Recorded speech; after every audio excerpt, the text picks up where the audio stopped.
would like to welcome everybody on behalf of the IBCA, Indiana Bowling Centers Association, the IHSB, Indiana High School Bowling, and Scott Devers, the staff here at Mike Aulby's Arrowhead Bowl. Different ones to come in, how great it is, how nice it is, and I can just fully support that. Whenever we have an event here, Scott makes sure that we're treated super. So how about a nice round of applause for Scott and his staff.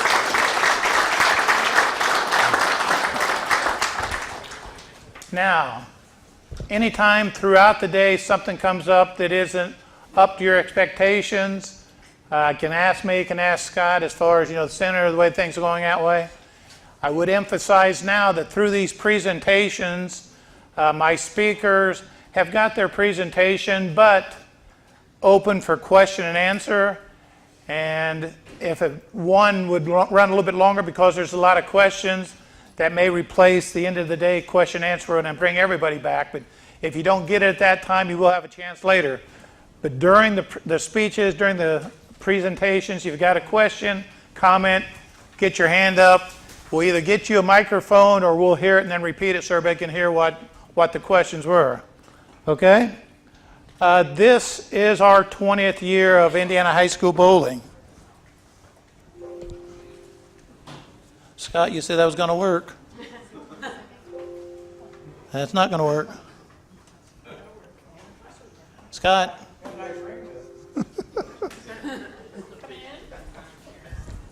I'll give it a try. Gary's got the magic finger here, perhaps. Just on the next screen. Looks like that's it.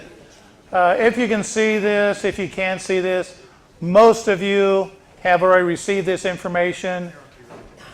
Arrow key, you told me to enter. Okay. All right. You've got this information. Every year you guys have an after-action meeting. You speak with your coaches, or you coaches speak with your conference coordinators. They pass the word on for us. We have a big meeting across the state, an after-action meeting.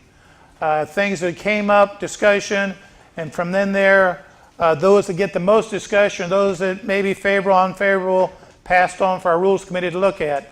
This year, there are no rule changes, meaning either what we're doing seems to be as good as what we can do, or let's not mess with it, it's not broken. The things we did discuss, I want you to keep in mind this year as you go through your matches and discuss among coaches or with your coordinators, allowing students to combine schools. That's been a biggie. Small schools, they say, but I'll tell you, big schools have as much trouble. Our intent, the Bowling Centers Association proprietors, we want the kids that are interested going back in their school and bringing kids out to bowl. We would see a decline, we feel, if you allow kids, those that are interested, combine to make a team. We're going to bring in new blood. Allow skirts, skirts, cargo pants. We changed the dress code last year, and I guarantee this is something that every year we go over.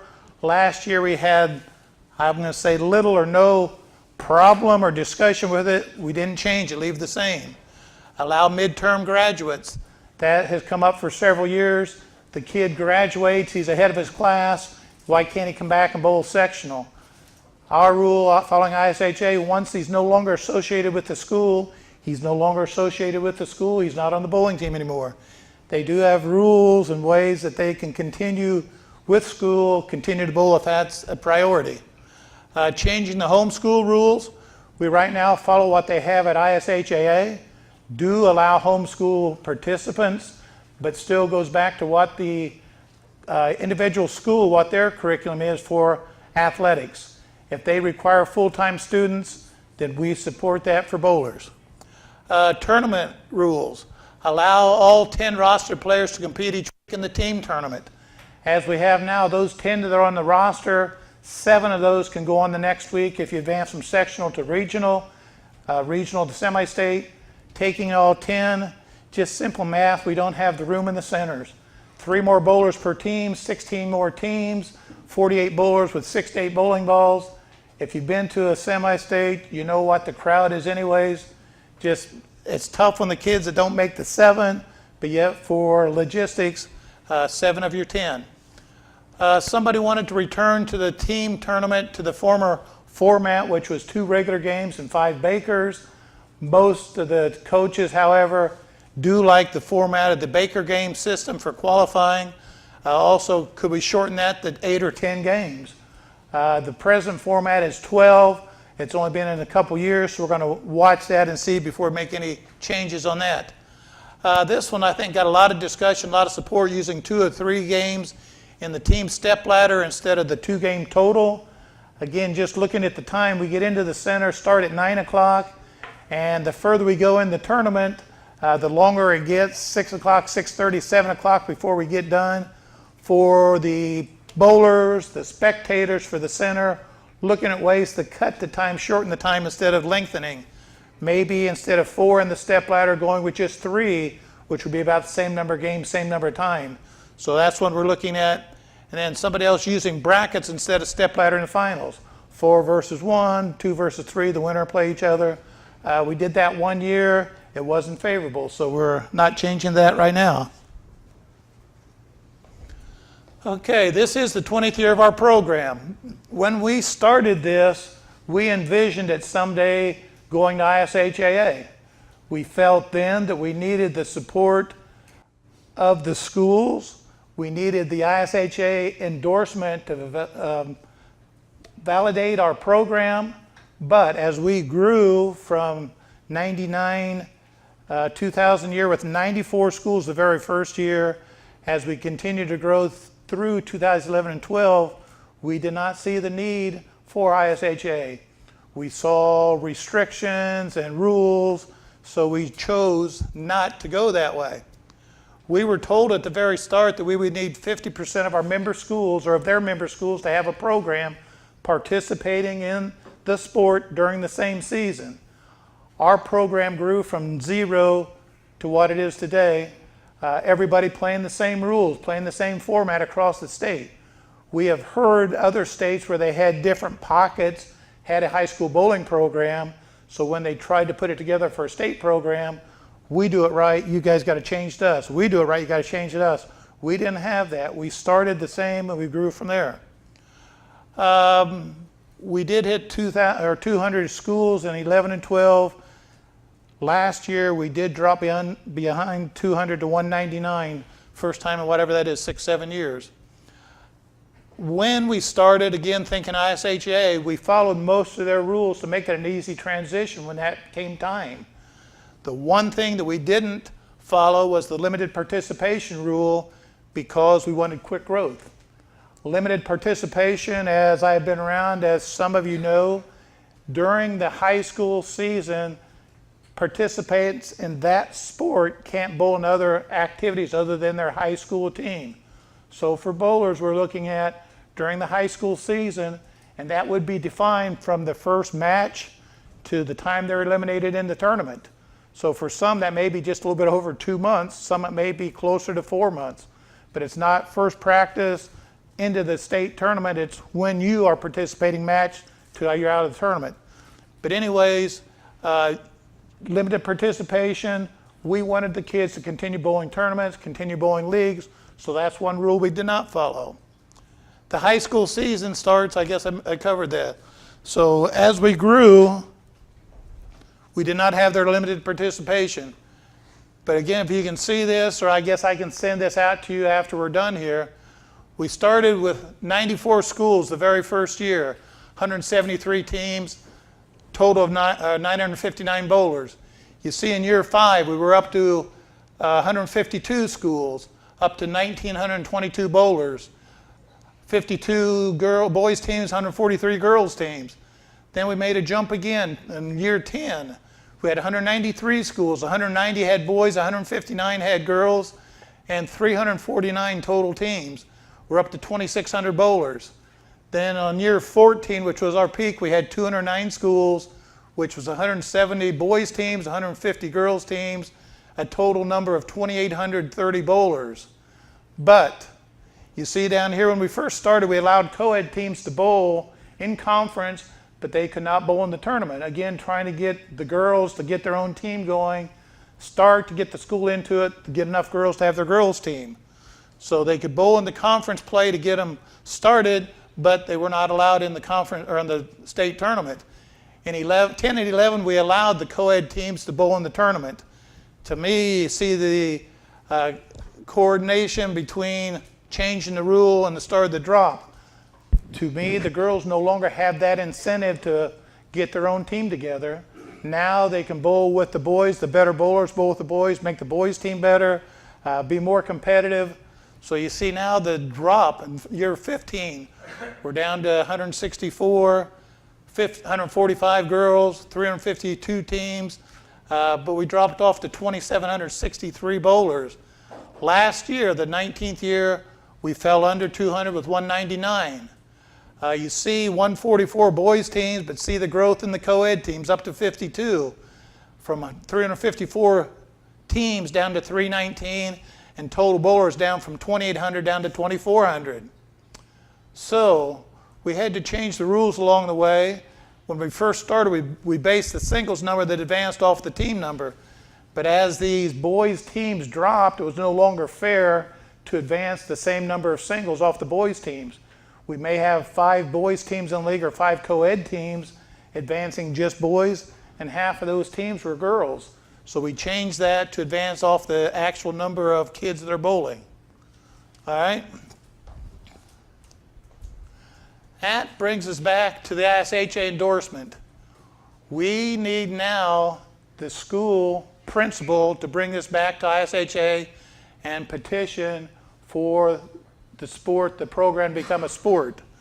They, after last year, the executive board approving, putting it on the agenda, it went to the schools. Of the 400 schools that got the email, the survey, only about 300 responded, but of those 300, only 53% said yes, it should be a sport. So roughly 150 schools. For them to go ahead and look at it to be a sport, they need 75 or 80% of the 410.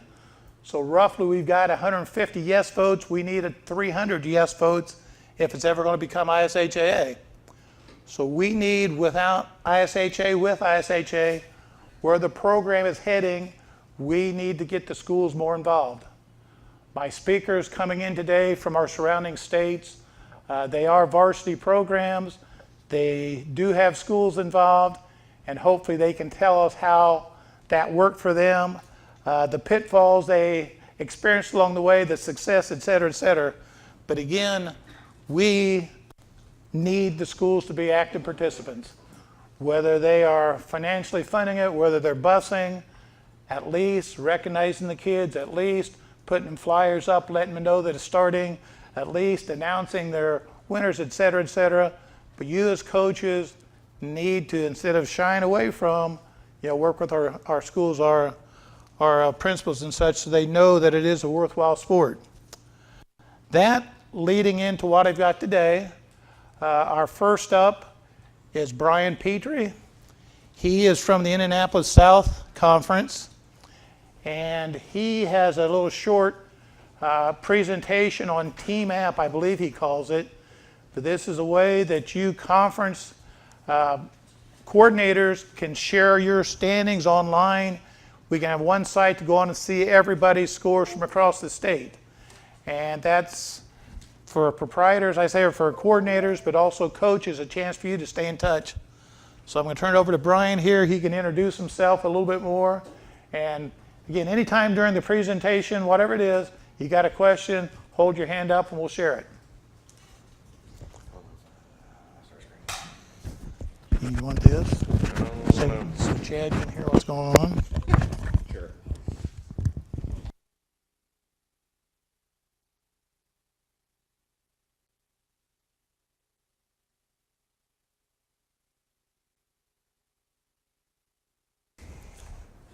All right, can everybody hear me okay? All right, as like Steve said, my name is Bryan Petrie. For those who don't know me, I wear many hats across this state, fortunately or unfortunately, however you want to say it. Just a brief overview. I'm the youth director for Strike Force Lanes. I serve on staff with the Indiana State USBC. I'm the assistant tournament director for the Youth Open. I'm the Indiana All-Stars tournament director. I'm the Indianapolis South coordinator. You name it, I probably do it to some extent. I put my name and address up here. I was talking with a few people as well. My broad scope of what I do, I work on the tech committee for Indiana State USBC, and that's one of my biggest attributes, or however you want to say it. There you go, cross the barrier. I cross many forums. I work extensively with the Team app, BLS, and other programmings to help you guys kind of keep up with the technology of today's day. Obviously, most everybody here, who has a smartphone? Raise your hand. Any idea if I had a bunch of kids in here, how many people would probably raise your hand if I asked they had a smartphone? Pretty much everybody, right? So there's always apps. There's always everything, you name it. I mean, I could file an insurance claim through Geico on my phone, and I don't even have to get on a computer or anything like that. So what this does, this allows us to, what I do it and the different broad scopes of it, I use it at my bowling center to do weather alerts and standings for my bowling center that I work with. What I do with the what I do with the, sorry. Got it. Yep, nope, I'm gonna add a slide, and then I'm just gonna keep going. There we go. The arrow to the right is where you need to move up. Oh, see, somebody. Okay. What I use it for my conference and high school bowling, which is something you guys could use as a conference coordinator. I list all of my conference standings. I list my all-conference team and everything of that nature. So what is Team App? Basically, it's a mobile app, and it could also be a website that you guys can use to help inform your coaches, your parents, your kids of everything you want. Everything from standing sheets to the forms that Steve sends out to you, and I'll show you kind of what we talk about at that point. It helps us stay organized with the parents and the team members. I talked about mobile alerts. Let's say if I had a conference match, I had something happen at a bowling center, I'm not going to be able to host that match. Something's going to be delayed. I'm going to have to delay it to 5 o'clock. If you're part of this organization, I could send an alert instead of calling 50 coaches and parents and everybody. I could send an alert, and it basically will tell you, hey, this match is going to be delayed. Or, hey, a reminder, sectionals this weekend. Hey, just a reminder, your money's due for your payment. Any number of facets this can use. For example, we actually built one for the Indiana High School Bowling. While Steve was entering his events for this, he was uploading events that you guys obviously don't know about it, but every time he uploaded something, since I'm on there, it was sending me an alert. It was saying, hey, regionals are this weekend. The all-state event is this weekend. So things like that, this is something that obviously could help out. It also gives access to certain groups and schedules. Like I was talking about the alerts and things like that. This will allow me to, it'll allow me to send out to just certain groups of it. I can send it just to coaches, just to students. You can set up groups like that. There's a lot of different facets that this can do. Like I said, the hats that I wear, these are the few of the apps that are out there right now. I would say about 70% of them I'm an admin for, so if you have a question about any of these, once you look them up. Obviously, the Brandywine USBC, I'll just kind of hit up. That's my local association out of Greenfield. Takes care of Greenfield and Shelbyville. I'm apt for that. The ISUSBC YA, the BA, they all had a team app. Here locally, the Lafayette USBC, they have a team app. Hart City, which is up north of Muncie, I believe. The big ones that I'm kind of going to talk about a little bit more is the bottom three here. The far left one is obviously Indiana High School Bowling. The middle one is my conference, Indianapolis South, and then Strike Force Lanes. That's one that I run for my bowling center. I put this up there, and you guys can make notes on it.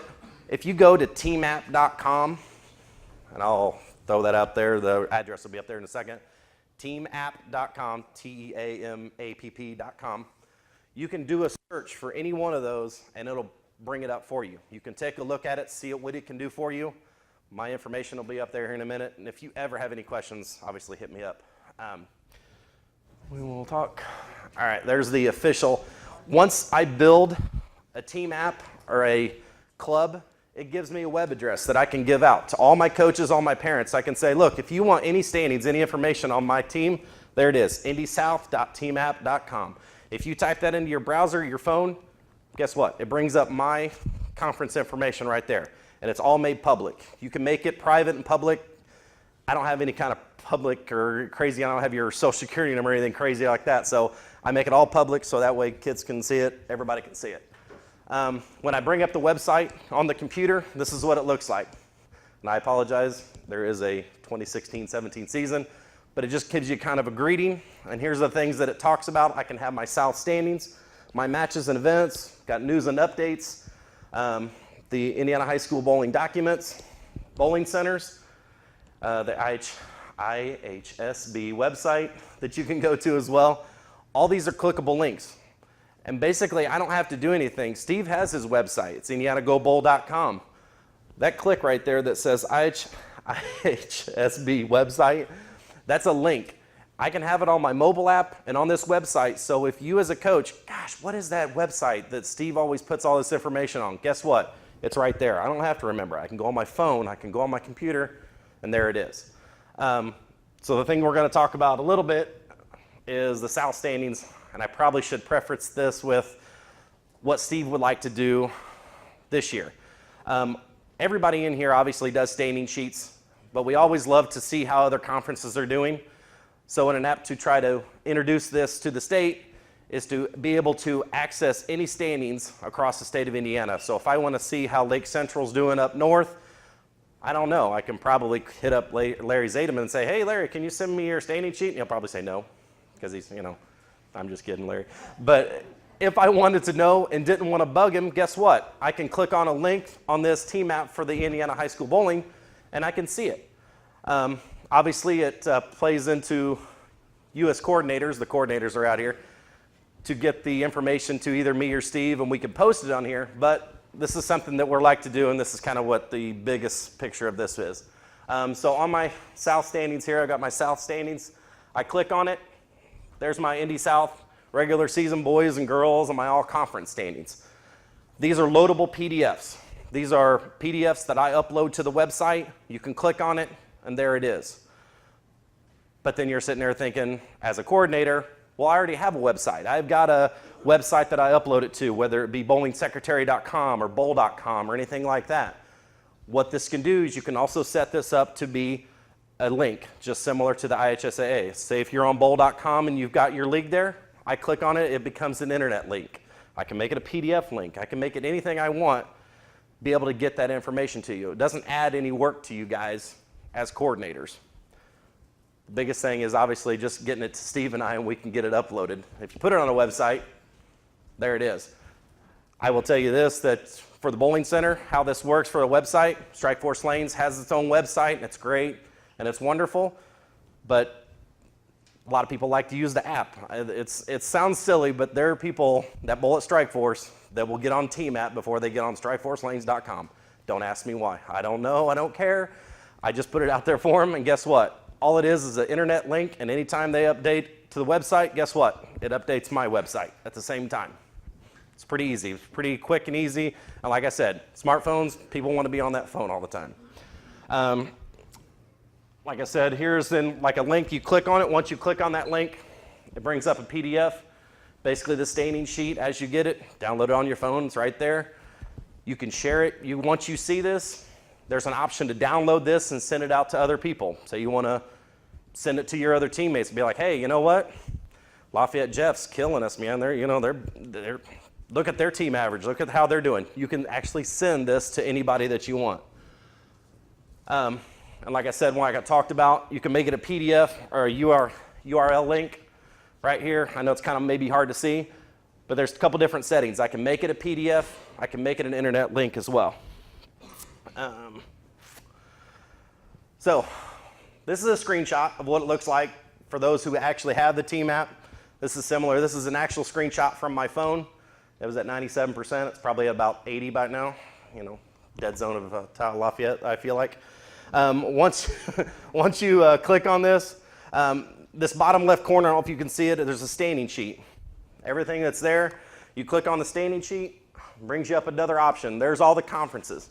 I can go to any one of these conferences, I click on it, there's the conference standings. Boys, girls, combined, can be separate, anything you want to do. What's functional right now is the forms. If you guys download this to your phone and you create an account, the Indiana High School bowling forms for this year is actually on the team app at this point. Now you guys are coaches, right? Most of you guys are coaches in here. How many times, who has heard this question from one of your other coaches or something? Hey, where's that? Do you guys have that center form, that center registration form? Do you have a sanction card? Do you have a coach's waiver? Do you have a student's waiver? Who here has heard that question? Yeah, a lot. You know what? If I'm on my phone and I'm sitting there, which, who has a laptop when they hear that question, you know, or have a flash drive in their pocket that has it all? I'm a nerd, I do, so it's just me. Give me a computer and I can pretty much get you anything you want. But if I have this team app, I click on this link here. Well, there's all my forms.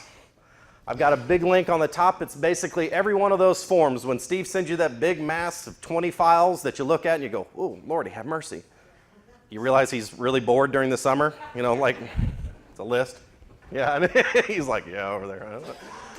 Once you click on any one of these links, it brings it up like a PDF, similar to the standing sheet. So there's our coaches waivers. First screen on the left there is our coaches waiver. It's a PDF. This year actually worked with me and we made them PDF fillable forms so you can fill them online if you like to do that. This is all from my phone. I'm not doing this from a laptop, all you smartphone people. So once my left-hand Lauren, I click on the top right corner, the 3 dots in the right corner for Android people. There it gives me an option. I could send a file, I could download it. Let's say I want to send that file. I'm with a coach or with somebody, with a fellow coach and says, I need that waiver form. I click on that send file.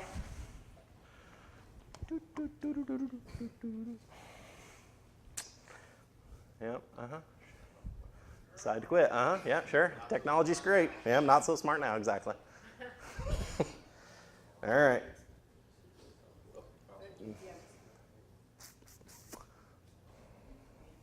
Oh, there we go. Hey, look at that. All right. So the left-hand screen now, once I've clicked that I want to send that file, I can send it any number of ways. I can download it to my Google Drive here. I can save it to my Google Drive. I can send it via Gmail, send it regular email if you've got just email, like a Yahoo or whatnot. Send it to my cloud, send it to a printer. Anything of that nature, I can send this directly to Gmail. Once I clicked on Gmail, it populated a compose an email. Now all I do is I enter that too. I put my coach's name, Mark Armstrong, at rhinoclaims.com or something like that. Yeah, I'm a geek. I remember emails too. I know, it's really bad. But once I do that, it sends a file, basically that file as an email to my coaches. Now I don't have to make a note, say, when I get home, hey, send Mark that file or whatnot. It's just one added feature to be able to make your job easier. You can put your coaches, your standing sheets. There's any number of things you can put on this team app, and I can send to a parent, to a student, any number of people. This is kind of what we're trying to shoot for. Here's the bad part. I put my information up here. If this is something that you guys think will work for you, and I'm talking at a bowling center level, a coach team level, association level, obviously with the state board, what we would like to do, if this is something that you would like to do, here's my information. Call me, text me, email me. Not too much until like February when Steve's done with me in the conference. Obviously, reach out to me. Always let me know if you guys have any questions with this, if something that you can do. I know a lot of my coaches. Mark as well is one of my coaches. I don't know if he's got it on his phone. Maybe. Not yet. He says not yet. I bet a lot of his coaches, or a lot of his kids do. That's what I say. All right, yeah, go ahead. On the fillable form, are they, is the state accepting those from electronic signature, or? I believe so. I don't think you can do an electronic signature. If you have an iPad or a tablet, you can do your signature on the tablet, and if it allows you to do it, yes, you can. Worst case scenario, because they're fillable, if you fill out all the information you can, print up that form, sign it, and then get it in, scan it to Steve. I do know that he takes in probably quite a few forms, obviously, through the years. So with doing the fillable forms, it's just to make it a little bit more legible for him. Trust me, I'm a coordinator. I got 15 schools, and trust me, 15 schools times about 10 or 11 each school, it becomes a headache trying to read some of their handwriting, and I see a lot of heads nodding going, yep, I can't even read my kids' writing. So yeah, trust me, I look at everybody's. So that's one of the things why we did the fillable forms on there. I'm sorry I talk 100 miles an hour, and I apologize. Probably a little bit of nervous, a little bit of everything. Do you guys have any questions or anything about TMAP or anything fillable forms wise? Crickets. So Brian, the fillable forms, once you fill them out, they're not going to stay posted for everybody. Right. Once you do a fillable form on the website, whether it's through his email, you can save it to your computer, save it to your hard drive. Then obviously you have it and you can make changes as you need to. Send it over to him. I know team rosters, I think, are due October 1st, Steve, is that right? Yeah. So I apologize, a couple days ago. Yeah, October 22nd is when your team rosters are due.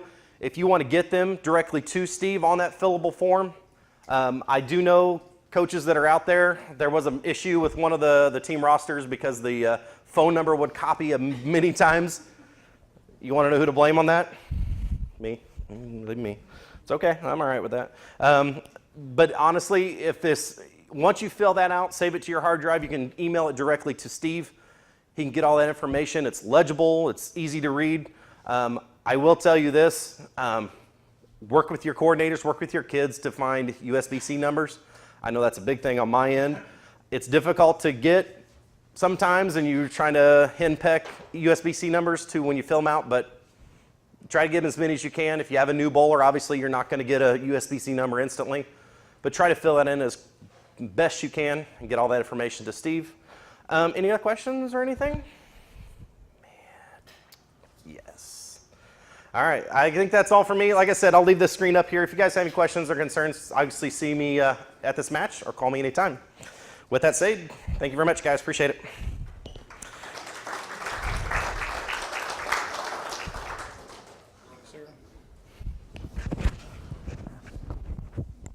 Where's that? Turn that off.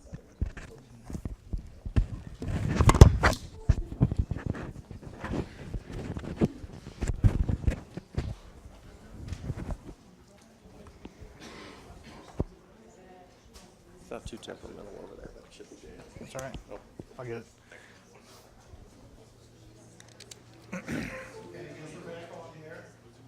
Our next guest, first out-of-state guest, if you would today, is Gary Brown.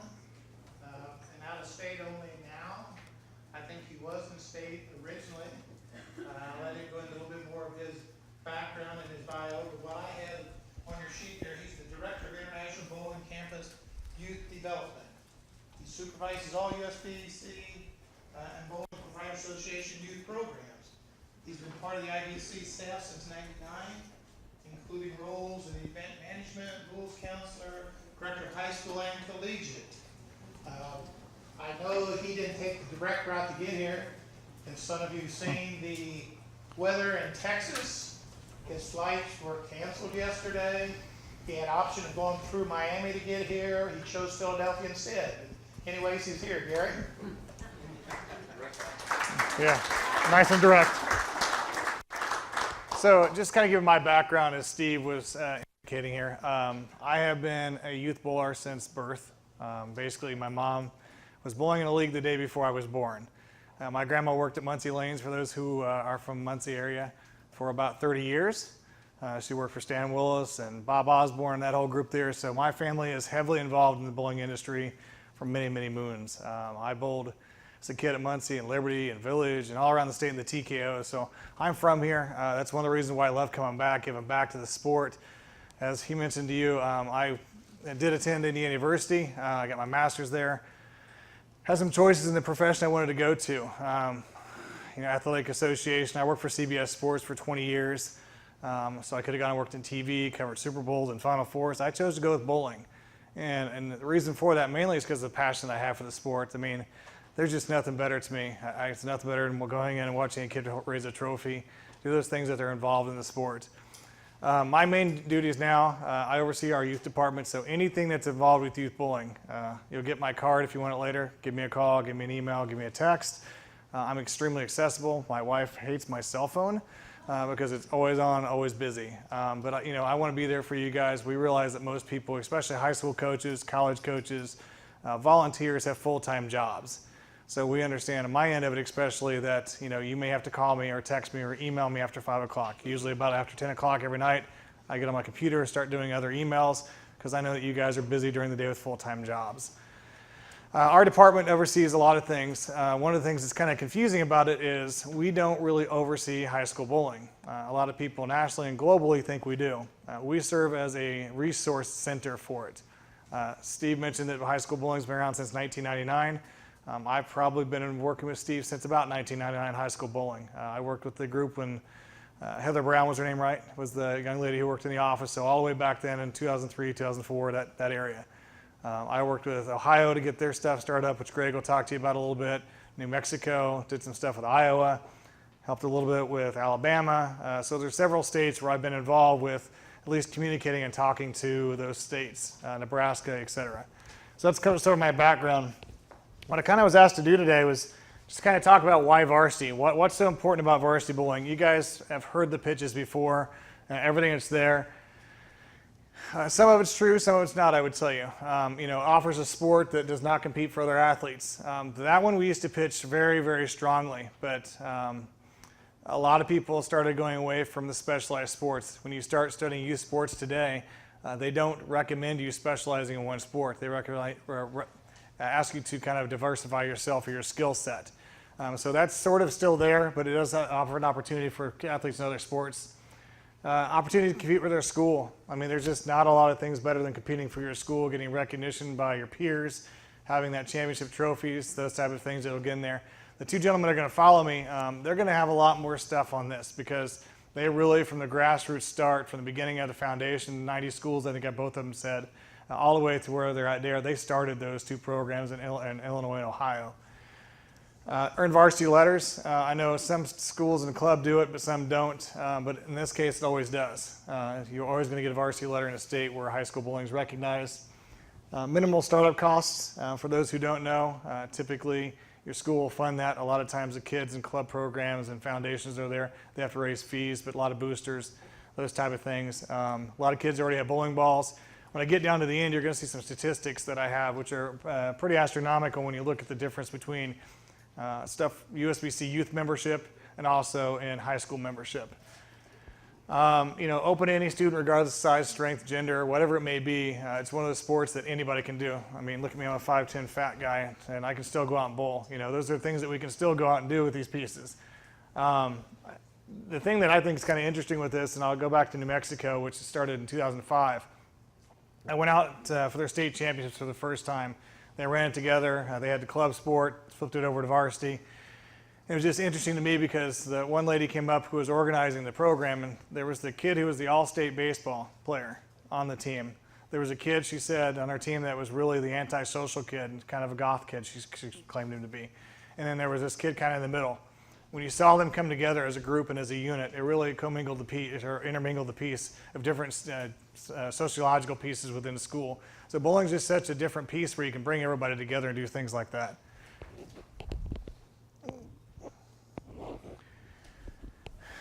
Why? Why else have bowling? Because people really love bowling. I mean, bowling's amazing. Right here, this group right here are all volunteer individuals who come in on a Sunday morning to learn more about the sport. Listen to a guy from Texas preach to you about, hey, this sport's great, which you already know. But there's a lot of great people involved. My 19 years, now going on 20 years in the sport, as just an administrator and officer of the piece that I have, it's great. Social, I mean, if you've not been to Junior Gold or you've not been to the Youth Open or you've not been to these pieces, and you guys all know this being high school coaches, my favorite part of Junior Gold is the fact that, and I oversee that, is that the kids down the settee area, watching them intermingle with each other, they have no idea who they are, when they come in there, because we don't schedule the kids on the same pair of lanes as the same kids each day, but watching them socially go together. Story I give is 2 years ago in Indianapolis. I'm down on the lanes. These two girls are just going and talking to each other. I walk down, who's going to win? Which one of you guys are going to be the champion? They're like, no, I'm going to be the champion. I'm going to be a champion. And I said, you both can't be champions. And in the end, I said, well, how long have you guys known each other? I said, well, we're best friends. Like, how long you know each other? We just met each other this week. We've been talking back and forth through social media, texting, apps, all the things that Bryan talked about a little bit earlier. Competition, just, you guys see it.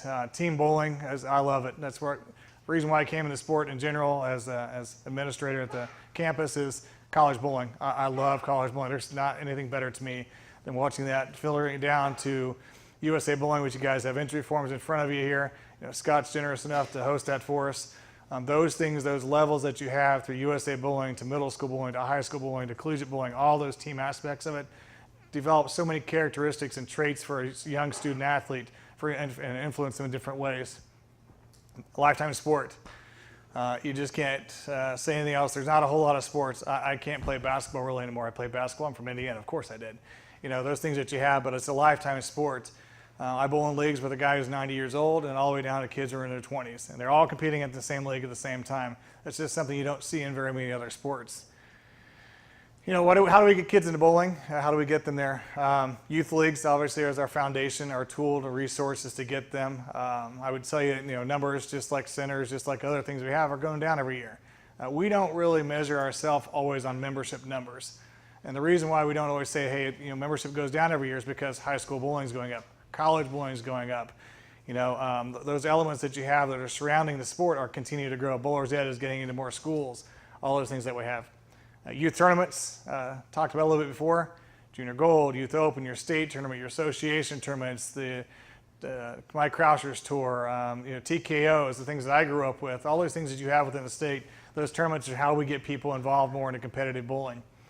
High school and collegiate, I tell you, this is really where my passion lies.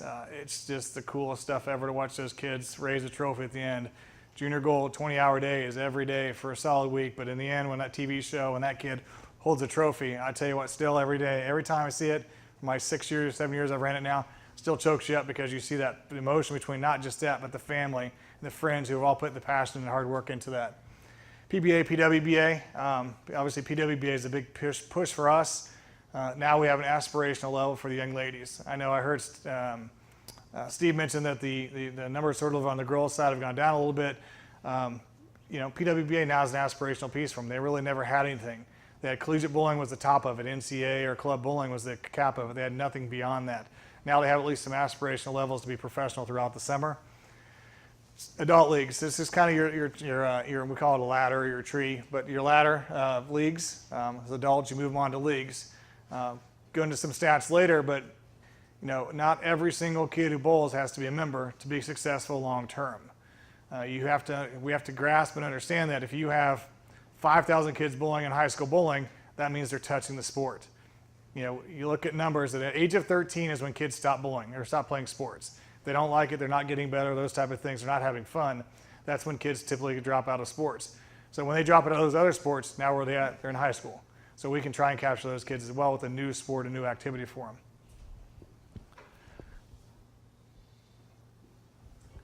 There we go. Some things you guys already know in here, but high schools love bowling. It connects the kids to the school. It gives them team pride, school pride, all those things that you get involved with any other sports that you get. Those are critical pieces and elements to a school. They want actively involved student athletes or actively involved students. The primary cause of this is they say they want students. I am extremely strict about the student part of student athlete. I will get on college kids, I will get on high school kids if I hear their grades are failing, because you know why? In the end, bowling is a conduit to get an education. High school bowling is a great asset for you to check grades, keep kids on course to graduate, all those type of things that are involved. Opportunity for non-traditional student athletes and traditional student athletes. That's obviously the normal, standard student athlete or standard kids, and also people who may not get involved in sport. This sport brings a lot of kids through surveys that we do, brings a lot of kids who may not be involved in any other sports historically. So multi-sport athletes, I talked about it just a few minutes ago, just breached on it. Any research you do now, they ask you not to do sport-specific pieces. I have an 8-year-old son and a 12-year-old daughter. My son plays baseball, basketball, football, bowls, does anything he can do that has a ball that he can throw or kick. I mean, he just does all of them. My daughter plays volleyball and basketball and bowls. So all of them are actively involved in sports. And the reason why I want them to do that, it develops different motor skills for them. One thing they do with one sport gets hand-eye coordination for one. One gets some balance and footwork. One gets some other things. Are they going to be professional athletes? No, they're just not going to be. But Can I get them better through coaching and developing skills that are motor skills, and also get them a repetition? I tell my son, who's 8, I still tell him today, I said, you're involved in baseball, basketball, and football, and bowling. All these things, and he said, I said, do you ever get tired of it? No, but I also know that when he gets older, that helps a balance of life. You're going to have responsibilities and have to manage your time. So I'm trying at his age, at 8, it sounds crazy, but at the age of 8, it's also teaching him how to manage his time and responsibilities a little bit, even earlier in life. Team sports to develop life skills. Talked about a little bit, the camaraderie, the social aspects of it. I got into the industry simply because of a friend of mine. Most of you probably know Nick Hoagland. Nick knew Charlie Brehob, who was the proprietor out in Indianapolis. I said, man, I really want to get involved in the sport. Was looking at athletic director side of it for collegiate athletics. Reached out because of that connection that I had in the industry through partnerships and friends that I had. Got an opportunity to interview for a job at headquarters. Took it, 19 years later, moved my family from Wisconsin down to Texas, and still love what I do today. Low-cost sport with minimal investment. Athletic directors, schools like the fact that the sport doesn't you don't take away from gym time. You don't take away from field time. That's something that when we started pitching this, a lot of states, a lot of schools were very happy about. Now, when you get into rural areas, you got to drive farther, it's a little more difficult for that, and that's one of the reasons why sometimes you have a little more struggle in those cases. But you don't take away from the field, you don't take away from the facilities, you don't do those type of things. A lot of times there's your own equipment. I'll get towards the very end, I'm going to talk a little bit about the grant program. I know somebody had the flyers on it. 2 years ago when I was here, I spoke about it. We did get some grant opportunities. But the equipment is, typically they have their own equipment. They have shoes. The bowling center has bowling balls out there for kids who are trying to learn, plastic balls, that kind of stuff for it. The 8-for-8 programs. All these things can lead them into the developments. The bowling community has used equipment. When your pro shops run out of bowling balls. When I gave up my bowling balls and moved from Wisconsin down to Texas, I didn't want to move 50 bowling balls. We were fortunate if we had a sponsorship in college. I still had those bowling balls. I drove over to my local center who had a high school team. I donated 48 bowling balls to that program. They were all drilled. They were already done it. Our pro shop operator there was willing to help get the kids into a ball because they wanted to get them into a sport. So I just gave it to the team, let them donate it back to the programs. Booster club sponsorships, all those pieces that you have. Once you get varsity, I don't know if you guys have a whole lot of that here, but once you get varsity, my kids, I can tell you right now because of sports that they do at the middle school level, we have booster clubs already. You have to raise funds to go do certain things. They have the academic side of it. They can go through the schools. There's certain things as a non-varsity sport that a club sport you can do too, as a varsity sport, you can actually go through the school. One of the most difficult challenges we have with schools, with anything we do with like in-school bowling or those type of pieces is that we come from a proprietor side of it, or we're coming from a money-making side of it. So once you're actually in the school, now you can start progressing down and talking about the sport at different levels.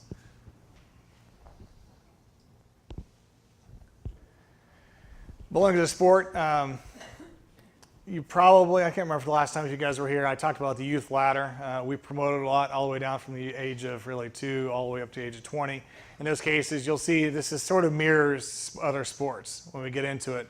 I tie it to baseball and softball, mainly because that's where my kids are at now and I'm following these levels that they have. So, baseball and softball have little league, they go into travel ball, they go into high school and collegiate. Well, we were really looking at that as well. What can we do in the team aspects side of it that we can do at the varsity level? USA Bowling is really the precursor. The most common question we get on USA Bowling, for those who don't know, it's U15 and U12. We get asked the question, why isn't there U17? Well, that's what high school bowling is. We want high school bowling not to be taken away from those kids. We don't want that to compete with your high school bowling programs, those type of things that you have. You also have the travel balls like Junior Gold.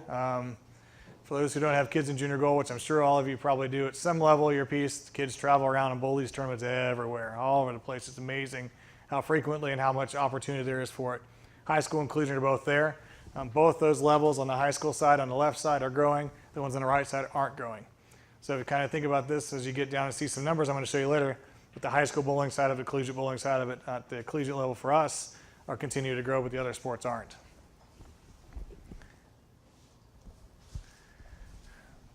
And just to kind of walk through one more thing real quick, Brian Graham, this is his presentation too. I tried to marry it into mine. Brian is from Kokomo, Indiana. He's couldn't make it down this weekend. He's got his girls had some commitments they had to make it too. So some of these slides are his. I'm trying to run through his stuff too. So High school bowling develops new bowlers. To talk a little bit about before in the conversation is, it's not all about membership in these cases at the local level, at the basic grassroots level. It's about trying to convert these kids into long-term lifetime bowlers.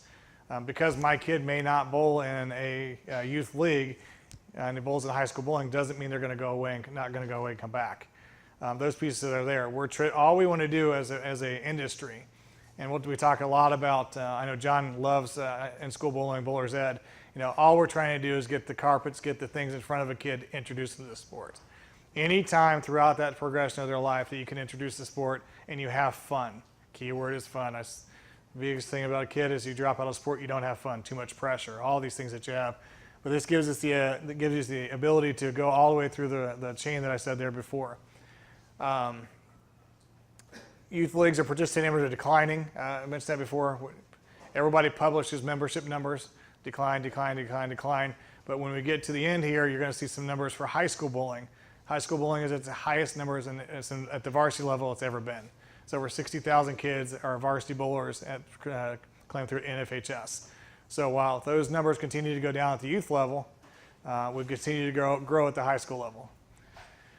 Introduction to competitive bowling for a lot of people. Mentioned before again that the high school or the age of 13 is the number where kids kind of drop off. They no longer compete in sports. This is an introductory sport at times at that age because they're going into high school. They see it as an opportunity. They don't have it in middle school. You guys have a decent middle school program here. I know John's probably going to cover a little bit in his area of middle school bowling. There's just not that opportunity for them to compete at a team level in a competitive atmosphere at the middle school level. So this is really the first time at a competitive team level they would have. Bryan gave me kind of a neat note out of his stuff where it said over half the high school bowlers in Michigan are new to bowling and families are new to bowling. So they are introducing a kid between the age of 15 and 18 to the sport of bowling. Long term for us, we always have to think long term when we're talking about kids. Everybody always wants to look at today. It's not always today. It's, are they going to come back? Are they going to go to college? College numbers continue to grow. College teams continue to grow. College scholarships continue to grow. And why do they do that? Because that bottom line there is one of the key reasons why new kids are introduced to the sport. Colleges are always out recruiting kids. I cannot tell you, I've been running college bowling since 2005, but I've been around it since '93. How many college campuses or schools have conveyed to me they don't have enough kids to bowl? They're trying to give away scholarships, especially on the ladies' side, because they can't find somebody to bowl. Even though we have 60,000 bowlers at the varsity level and probably another 40,000 at the club level, they are struggling to find people to go to their programs because A, they're not putting bowling resumes together, not going out to do it. The Junior Gold program has been tremendous help for that. We do bring over 60 tables and about 120 coaches into Junior Gold as a recruiting tool for kids to get recruited for college. But I thought that was a fascinating number Bryan had from Michigan, that over half the kids who bowl in their state are new to the sport, introducing their family for the first time.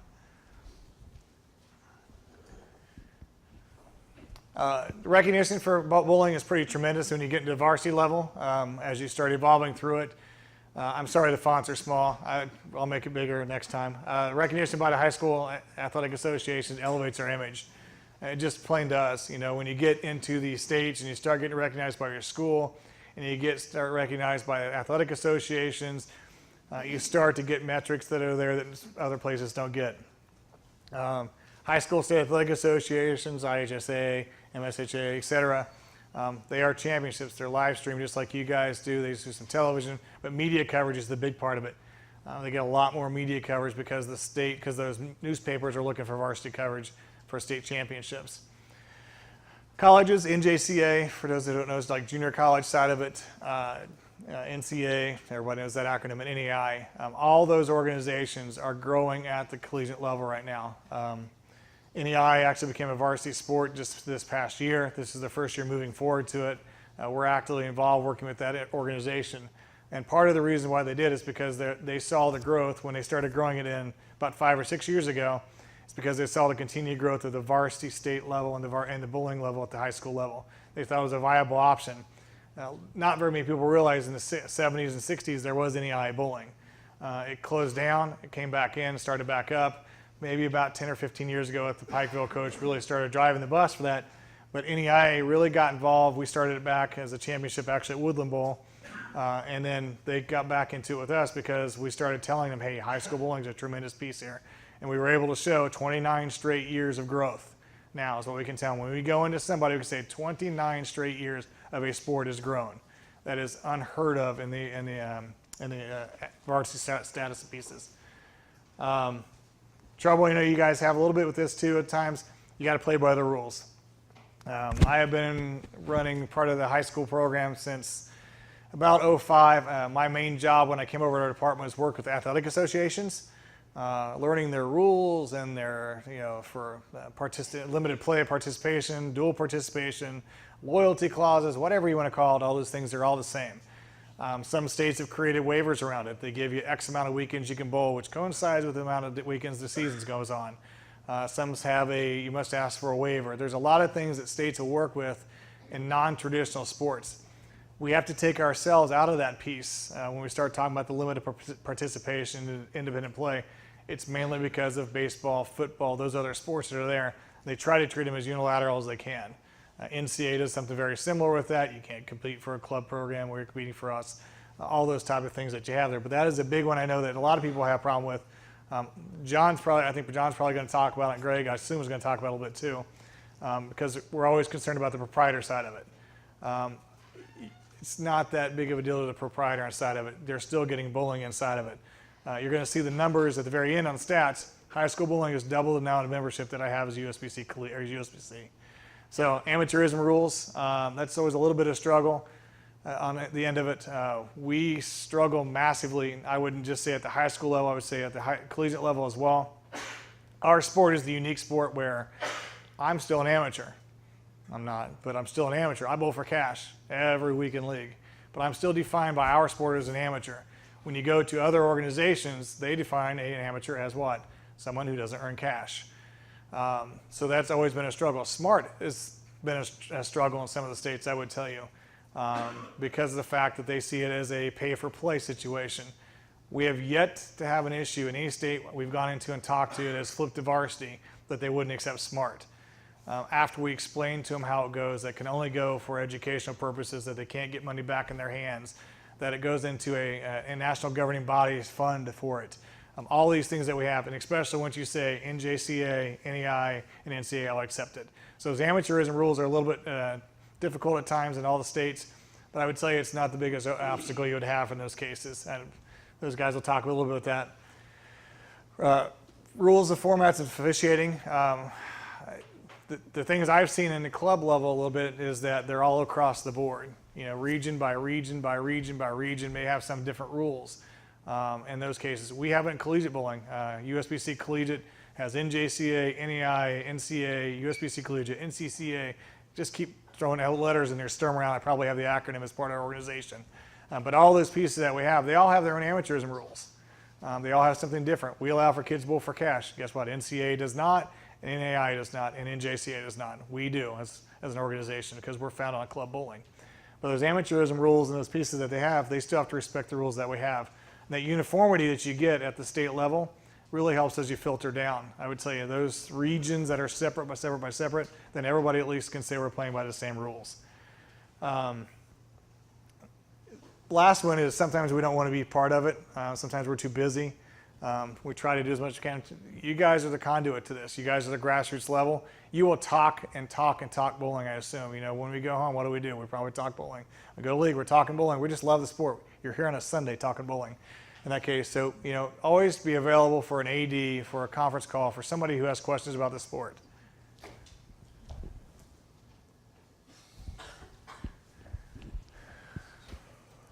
A little bit on Brian's stuff here that he wanted me to cover here is, sport is not declining overall. Recreation side of it continues to go up. A lot more FECs are being built, being put in. So you're seeing a lot of those pieces are there. Brian was going to talk about, hey, Brunswick and those guys have all turned to the FEC part of it. AMF has done a lot of FEC. Even in those centers where we're at, where you see the FECs bring it in, they're starting to bring some league bowling back. But the competitive or the entertainment side of it, all those type of things continue to be prosperous. More competition than ever. Brian just said, how many of you guys have a cell phone? How many of your kids have cell phones that are on your team? Every one of them. I've got 2 kids. I battle it every day. YouTube, man, they just watch YouTube. All the time. It's just YouTube in front of them, but you got to get them away from it. So that's one of the reasons why we talk about getting the kids in the sport. We're competing with that. We're competing with Xbox. We're competing with PlayStation. We're competing with everything you can think and all the other sports that are out there. The one nice thing that we have now in our sport is the fact that it's a non-contact sport. A lot of parents with all this stuff with the concussions and those pieces are out there. They're a little bit more cognizant or scared of their kids playing sports. We're a non-contact sport. As much as we don't want to pitch that, that is something that's strongly pitched in a lot of areas now. Video games, activities, arts club, music, everything you can think of that a kid can do competes against us. We don't just have, I'm from here again, 6, 8, 13, and 49, which is PBS when I was growing up. We don't just have those 4 stations. I have 368 stations. I counted before I left my house. 368 different stations of stuff my kids can flick through and just stare at and not listen to me when they're watching it.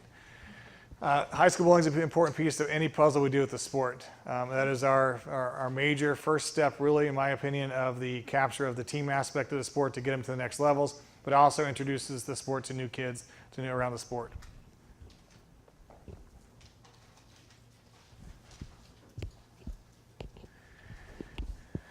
Oh, wrong way. Oh, no, wait. It's good. I think John will get into this. I know he pitches this a lot to me when he talks about it. John and I have had some very good conversations on high school bowling. He's going to be a great resource when he talks about it.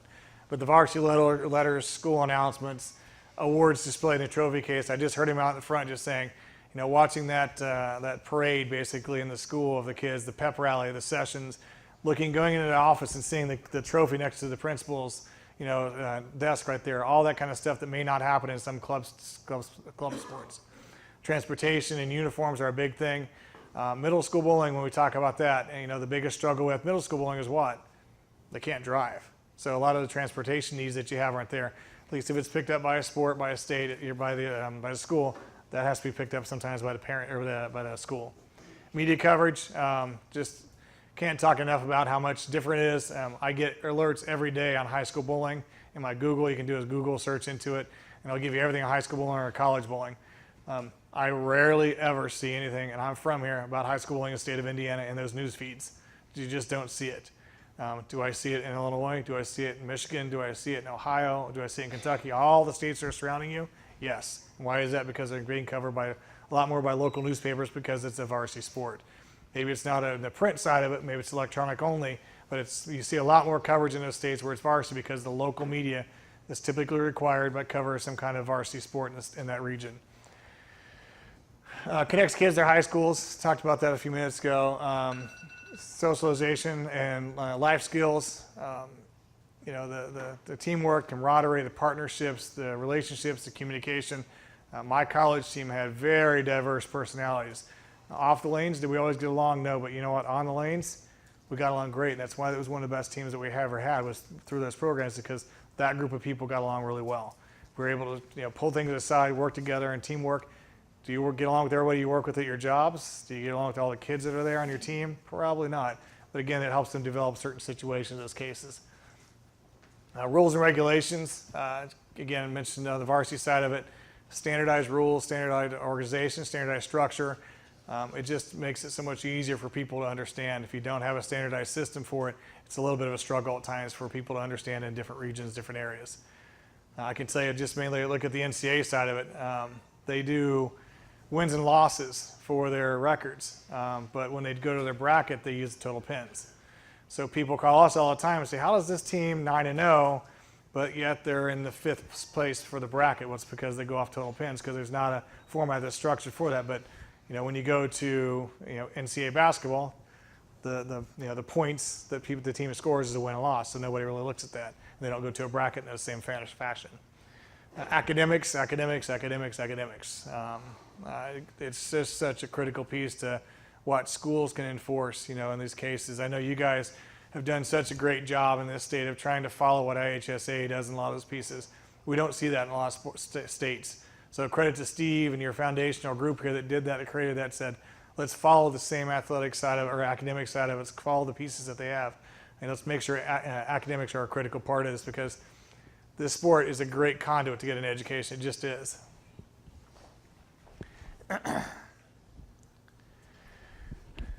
some of the stats that Bryan gave me. Michigan high school bowling became a championship sport in 2004. I would tell you that was probably our most challenging state that we dealt with. What do we all see when we see a kid name posted on a youth association tournament, on a local tournament? What do you see next to their name?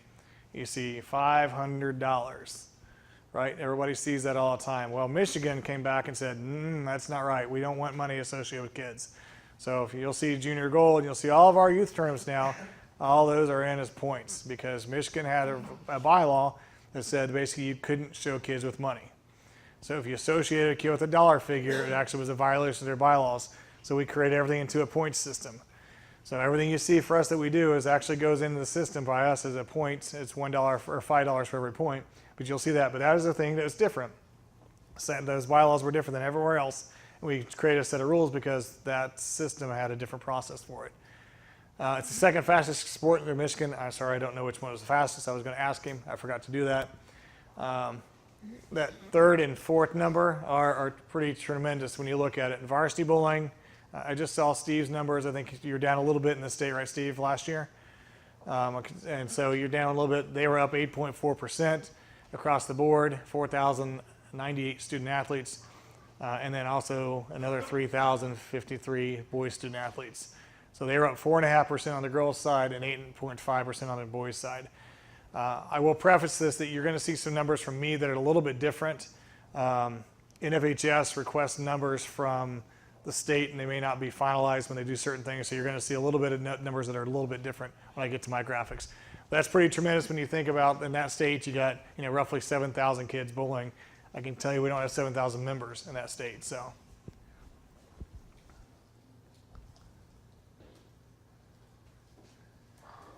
At their state championships this year, there you go. At their state championships and postseason events, they had about 20,000 people, including the athletes that attended the sport. So they had about 20,000 people who went through facilities, went through a bowling center. In the end, what part of our bowling centers is also to help them increase their profitability. So part of that piece is those people going through with the concessions that they can get, those pieces they can do, the lineage they can get locally. High school bowling is not only a nice thing for varsity or club for that side of it, but it's also a great revenue generator for a center in some cases. It can be, if you're doing it right and you're doing the right things. College bowling did over 150,000 games last year. Nobody realizes that, that's through 150 tournaments, but 150,000 games of bowling at the collegiate level in basically the last 10 years, each one of those years. So 20,000 people is one of the largest attended sports in the postseason play. Hopefully you can see that. Again, I apologize for the font being small. There are currently 22 states that have varsity bowling through NFHS and claimed through our staff. New numbers that were released just a few weeks ago. Over 60,000 high school bowlers are varsity bowlers. 6% increase. So while club bowling may be going down a little bit on your side of it across the country, 6% increase in varsity bowling across the country. It's the largest increase in the last decade. Again, you'll continue to hear the status. Everybody says bowling's dying. Youth bowling's bad. 6% increase in varsity bowling across the country, and it's the largest growth they've had since 2007, 2008. It's a tribute to what's happening at the local level, at the grassroots level, and the pitching that goes on. And also the total number of schools increased again. 29 consecutive years of growth at the participation level by schools. So again, 29 year of consecutive growth of the schools. That is unheard of in most sports. Just think about, if our sport continued to grow for 29 straight years, it'd be fantastic.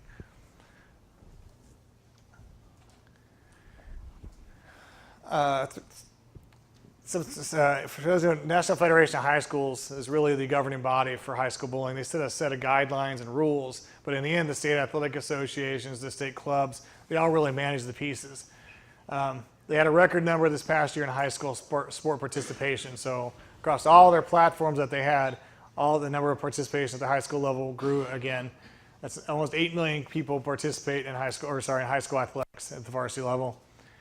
3.4 million girls participated in sports. It's a record high.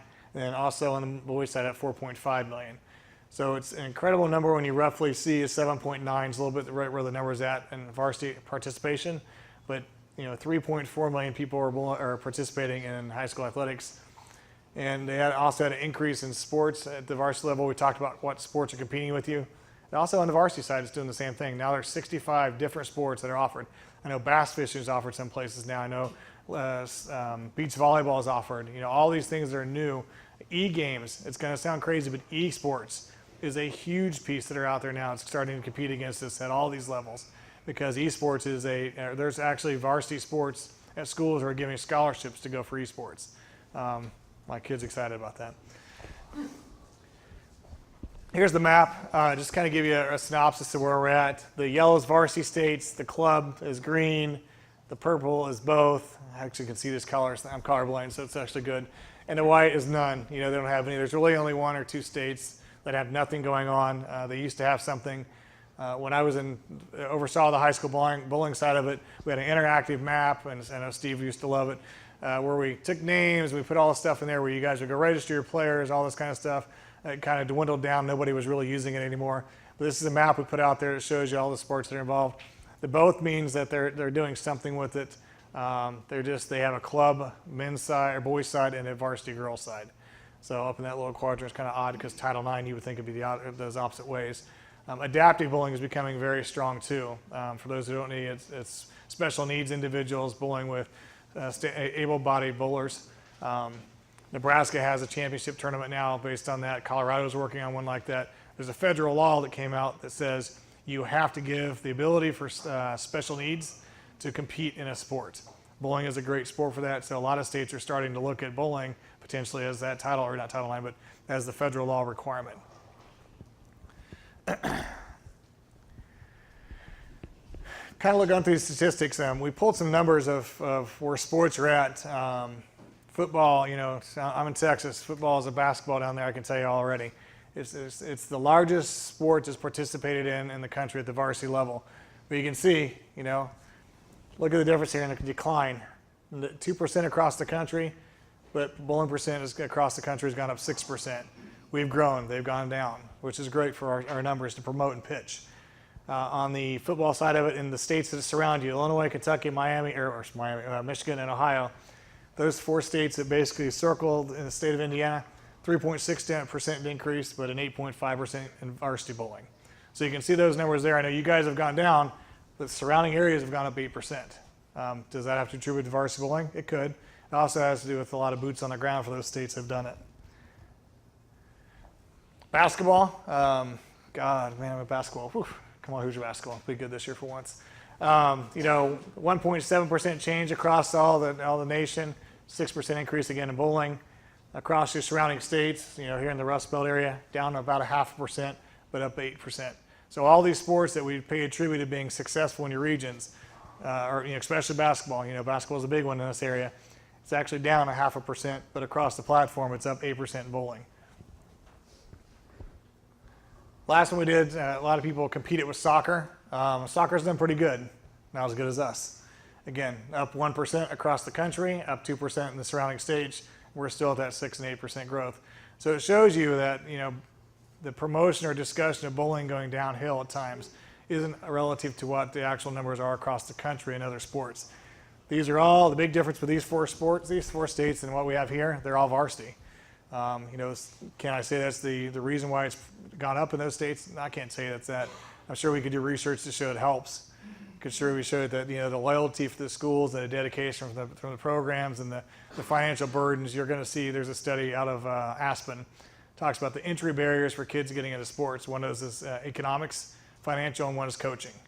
You guys are all here to coach. You're all here to do that. We offer plenty of coaching programs when states flip a lot of times, or even when they don't.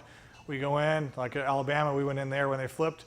We did 2 coaching seminars. We provided it to them for free, give them level 1 and bronze certification. So they could go on, level 1 and certification online in USA Bowling Coaching. So those are big pieces for us. You'll see numbers are going up. This is kind of interesting that we pulled Bryan asked me, Graham, when we bring this up to you guys a little bit too, is you pull the numbers, 14, 15, 15, 16, 16, 17. 17, 18 numbers for membership didn't come out till last week, so I didn't have a chance to pull them.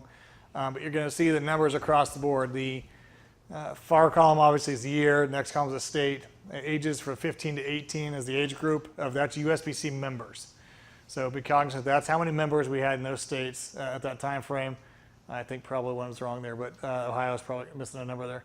But the high school bowling side of it, you'll see all those numbers, but the total number of things you had there, they're all up. You know, you got, I don't know what 562 is there, it must have been a typo. But you'll see in those states there, you've got some numbers in there. Oh, it says right for those ages. So you'll see those numbers that are there. Just a tremendous difference in what you have for the numbers wise. You know, in the end, the number you want to look at is that's 10,000 kids in the state of Ohio that are bowling. You know, we only show, 2,500 kids in the age demographic, but there's over 10,000 kids bowling in the varsity bowling in the state of Ohio.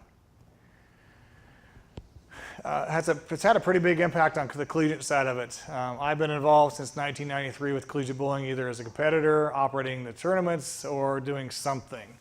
When I took over in 2008, I think we had 152 member schools. So think about that's a decade ago now that I've overseen the program.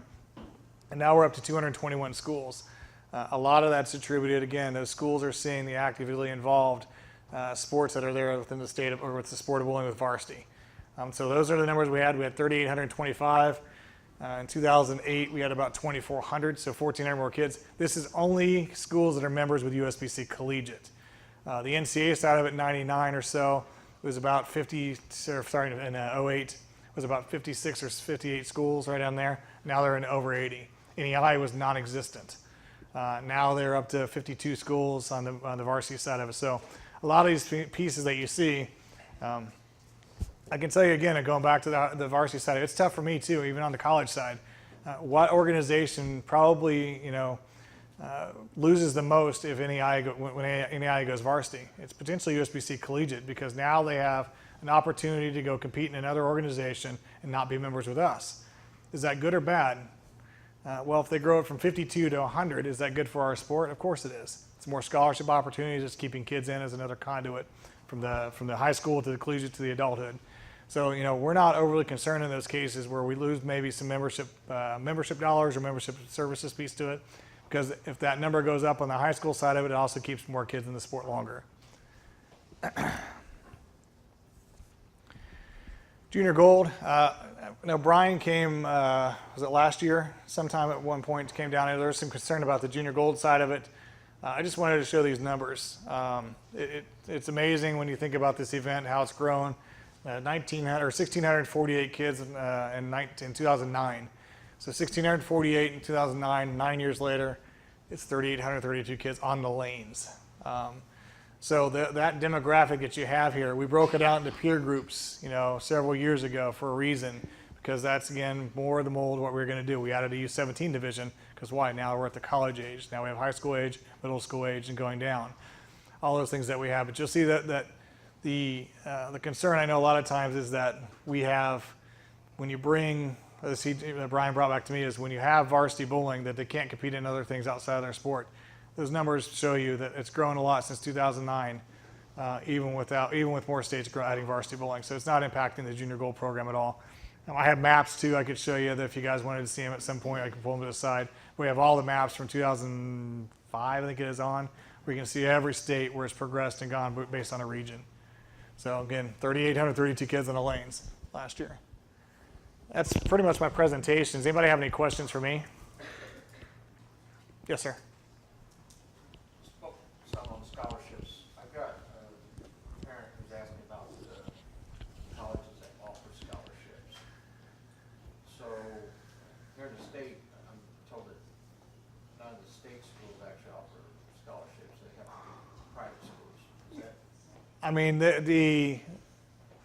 the most recognizable piece that you're going to have, a lot of the bigger name schools, the Indianas, I bowled in Indiana, we have I think they still do, they have a small scholarship where they give to an individual in state. I think it was $1,000.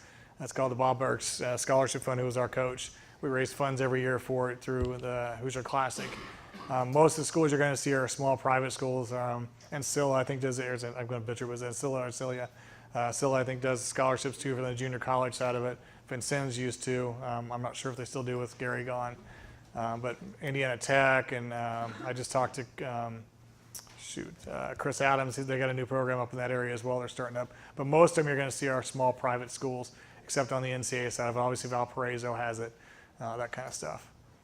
Yeah, go ahead. Is there a list anywhere that you can go to find what schools offer a scholarship?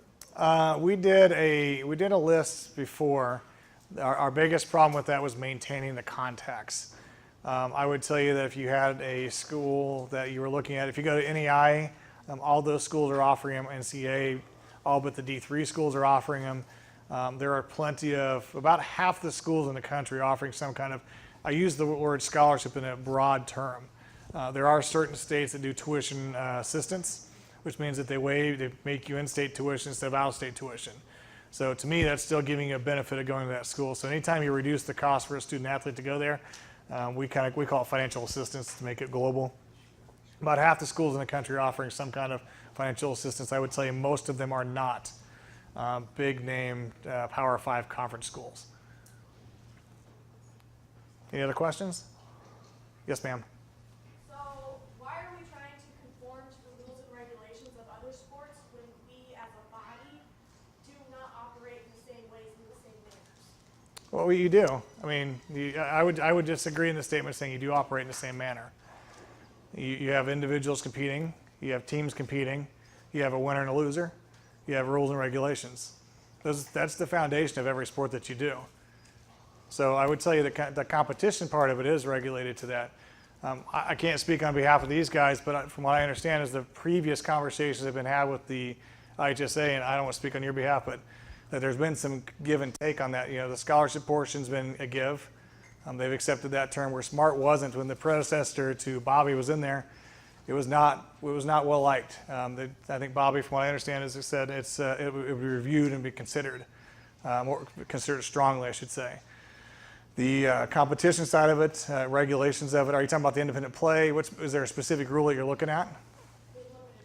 Yeah, and I would say that there's pieces in there that you can work with the state on. I'm sure John and Greg will get into a little bit of theirs. Michigan has some waivers in there. Illinois has some waivers in there.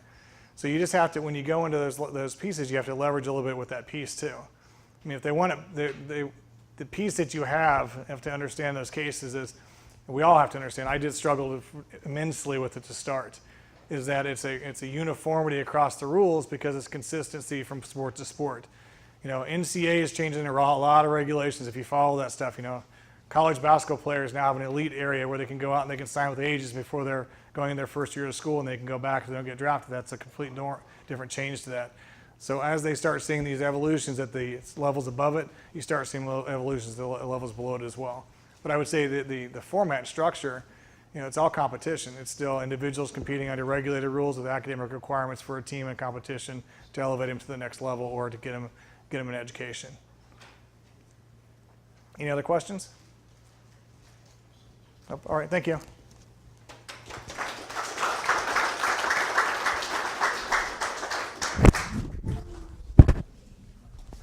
Okay, a couple of things that are my favorite. That as Jerry talked, I just made notes, and so I just want to cover them real quick. You guys, Gary, Greg, I have my PowerPoints. You guys okay if I share them with the group here? 'Cause, you know, hard seeing up here, so I will send that out to you guys so you can, your notes aren't complete, you can see what it is to remind you of things they've spoken about. I did mention earlier, you see the table set up back here.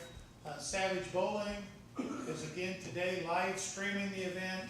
So if you got coaches at home that did not have the opportunity to get here, have something going on, would like to pick it up and watch as we're going, or after today's, Chad will go back and edit it, and it'll be back up on our website, Indiana Go Bowl. So you guys can go back and watch again and see what you missed, or pass it on to other people and see what they missed. We'll know what that is there. With that, introductions I forgot.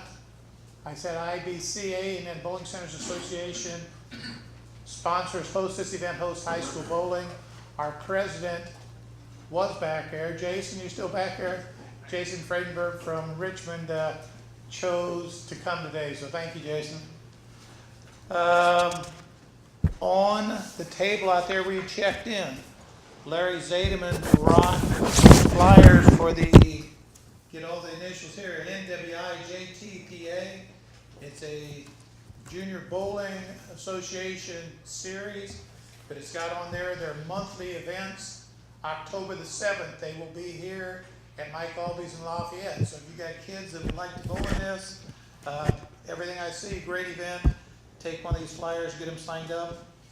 The Smart Fund, which Gary talked about a couple different times. When we first was talking to ISHAA, they did have issues with getting paid to play. But once we explained to them the Smart Fund, where the monies go into the national fund, the kids never see it, touch it, feel it, get to use it until they go into university. That does not seem like that will be an issue whatsoever. Final thing I've got here, Tom, have we still got any balls left to give away? We'll be drawing some more names out, and through lunch, through the afternoon, still have some balls to give away from the pro shop here. Now, because Gary spoke for him and Bryan, you looking at our schedule, we're not on schedule per se. I'm going to give you just a chance to take a short break, 10-minute break here, come back in, and Bob and John will pick up from Illinois. Yes, Tom. We got 9 15-pounders left and 2 14s left. Okay, 9 15s and 2 14s. I'll draw some more names for those free bowling balls. Go ahead and take a short break. All right. One thing before we continue with this next segment, the young lady back here, the question on the limited participation. I alluded earlier that the time frame for your competition, the sports season, is from the time your first match till when you're eliminated from the tournament, whether it's team or singles. That is what's true in other sports.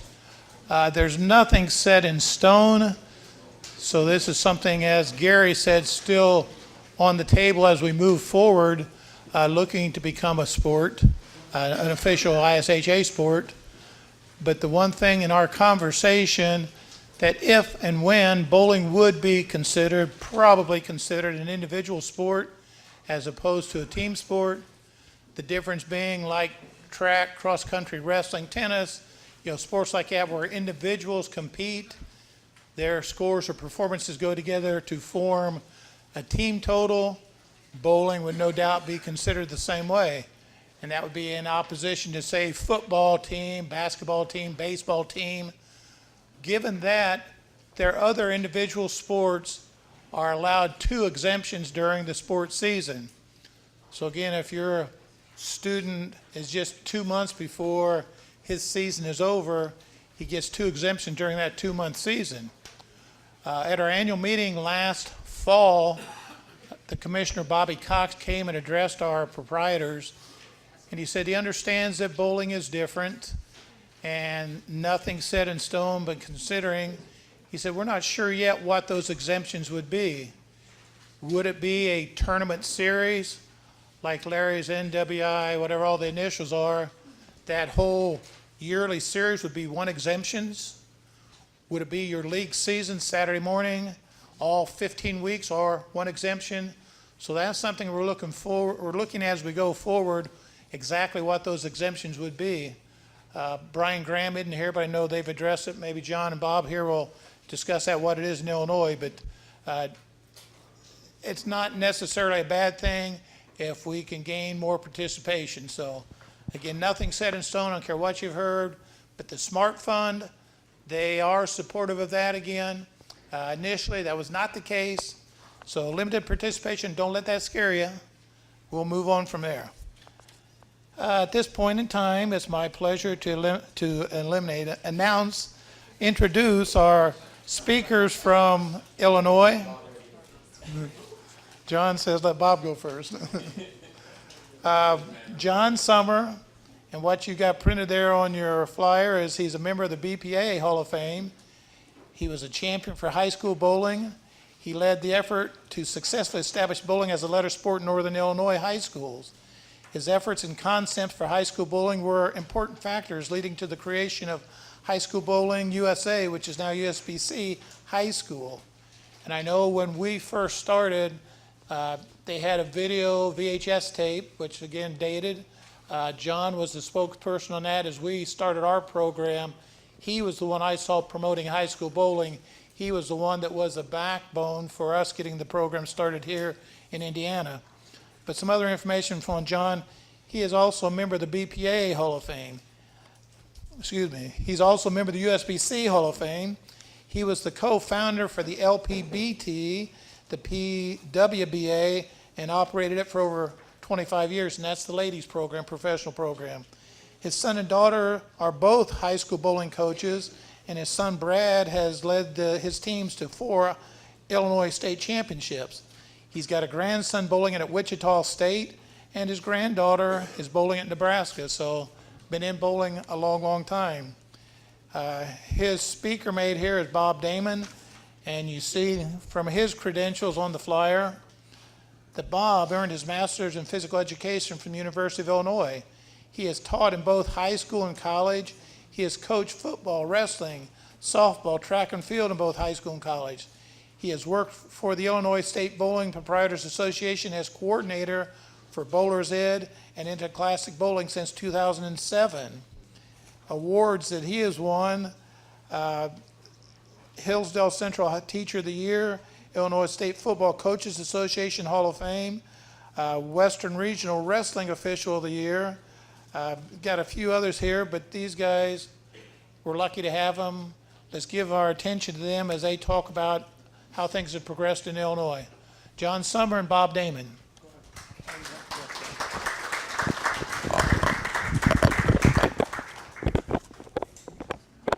Thank you, Steve.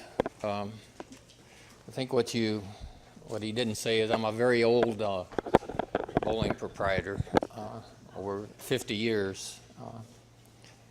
Probably the best single thing I've ever done was support the high school program. It's a wonderful thing. I'm super impressed with this group. We're supposed to be telling you the good things in Illinois. We don't have anything this impressive as far as our coaches. So you guys are awesome. They have a coaches association like this. It's really, really good. I guess my journey with, high school bowling started, way back, 92. Called up our IHSA and asked the lady, how do we get started with high school bowling? We saw all the other sports have, representing the kids representing their school and the other sports, and we were finally smart enough to ask how do we get bowling involved. Well, the voice on the other end of the phone, I told Bob this coming up, the lady, and this was the lady in charge of bowling. She says, "Bowling? Why would you want to do that? It's dying." And sure enough, it was. They had girls sports or girls bowling at IHSA, no boys, and participation was going down. So we kind of took that as a challenge in the Rockford area and said, we're going to get it done. Had no clue on what to do. We thought we'd go to the heads superintendents and just show them how great our bowlers were and how many kids we had bowling, and we did have very good youth programs, and it didn't work. So fortunately there was an athletic director there in Rockford that helped us tremendously. Gary Giardini, he's a friend of Bob's, and with his help, and he got us connected with the athletic directors, and that was the key in the northern Illinois area, was athletic directors. They saw how cool our sport was, and Gary touched on this, but don't ever forget your number one selling point is you're involving kids that may not have been participating in other sports. we always thought it was like, lifetime sport, inexpensive to the schools. We'll help you with finding coaches, But the number one selling point was you're getting kids involved in sports, and that's a big thing to the superintendent, to the principal, to the athletic directors. They all love that. So we ended up starting with like 3 schools, and we had to pay everything. We had to tell the schools there would be no expense to them whatsoever for a period. We said we'd do it for 5 years to prove it. And I think we only had to do it for a couple of years because the schools saw immediately how great our sport was, and then they started picking it up. But the thing I want to touch on after Bob talks a little bit is how we continue to, we meaning the proprietors in the bowling community, USBC, in our area, continue to support the program. After IHA picked it up, we didn't just forget about it and let them run it. I mean, we supported it. We have award banquets. We have special tournaments and for the kids to participate in after the season. We have special leagues that work around the tournaments. We have scholarship funds. I think in Rockford we've given $1,700,000 in scholarships since the program began. And I brought a few of the ways that we raise that money. So hopefully that'll work for you. But I'll let Bob kind of give you the numbers and all that. But you'll notice I'm not a professional presenter, so I really need you to ask me some questions afterwards, because I can't think of anything that you could do that would be better for our sport than to get it as an IHSA approved sport. It just elevates it so much. And I'll tell you a little bit about what our schools did to our state champs, because my son coached 4 state championships, and what it meant to that school and what the school did for the kids. But I'll do that after lunch. Bob?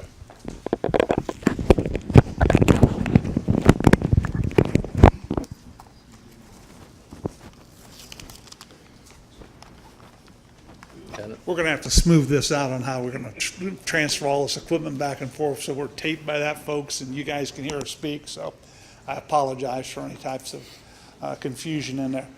I'm a newbie to bowling. I didn't really get involved in bowling. A good friend of mine, Gary Giardini, who John had mentioned before, was the athletic director at East High in Rockford. And Gary and I had officiated college wrestling together across the country.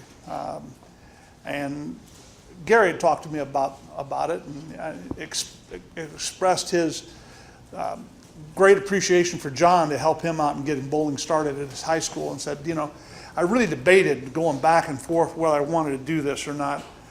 And then he said, after getting the program instituted, he says, I saw what a great benefit it was to our school, to my boosters clubs, to the kids in the school, the pride in the school. And Rockford East had a very strong athletic background. Won a number of state championships. They were one of the first 4 state champions in the state in football in the state of Illinois. Had probably one of the best teams ever in Illinois in 1974 that I've ever seen, and really a good group. And as he took over as AD, he said this is one of the most meaningful things he ever saw, and particularly he related this story to me in the 1995, I believe it was, state championship. It was between East High and Streamwood, a Chicago suburban school, that came down to the state championship. And a matter of pins. And the only way the team from Streamwood could win if the girl bowled a 270 or better. And that's what she had to bowl for them to win. And Gary said everyone was on pins and needles, and the girl ended up bowling a 300 game in the state championship finals to push Streamwood ahead of them. And East High ended up second that year. And then the next year, he says, that was amazing. And he says, the feeling just to see that young lady win it for her high school and to see Streamwood win it was an amazing thing to see. And then he said, the next year, we came back and we won it. and it wasn't quite as dramatic, but he said it was really fulfilling to know that we finished it off and got our state championship. When I first took over the job, I started working with the in-school bowling program in Bowler's Ed in the state of Illinois. We go to the Mount Vernon Teachers Conference to promote that sport. And when we go there, we always promote the high school sport, IHSA state championships, and all, they're well represented down there.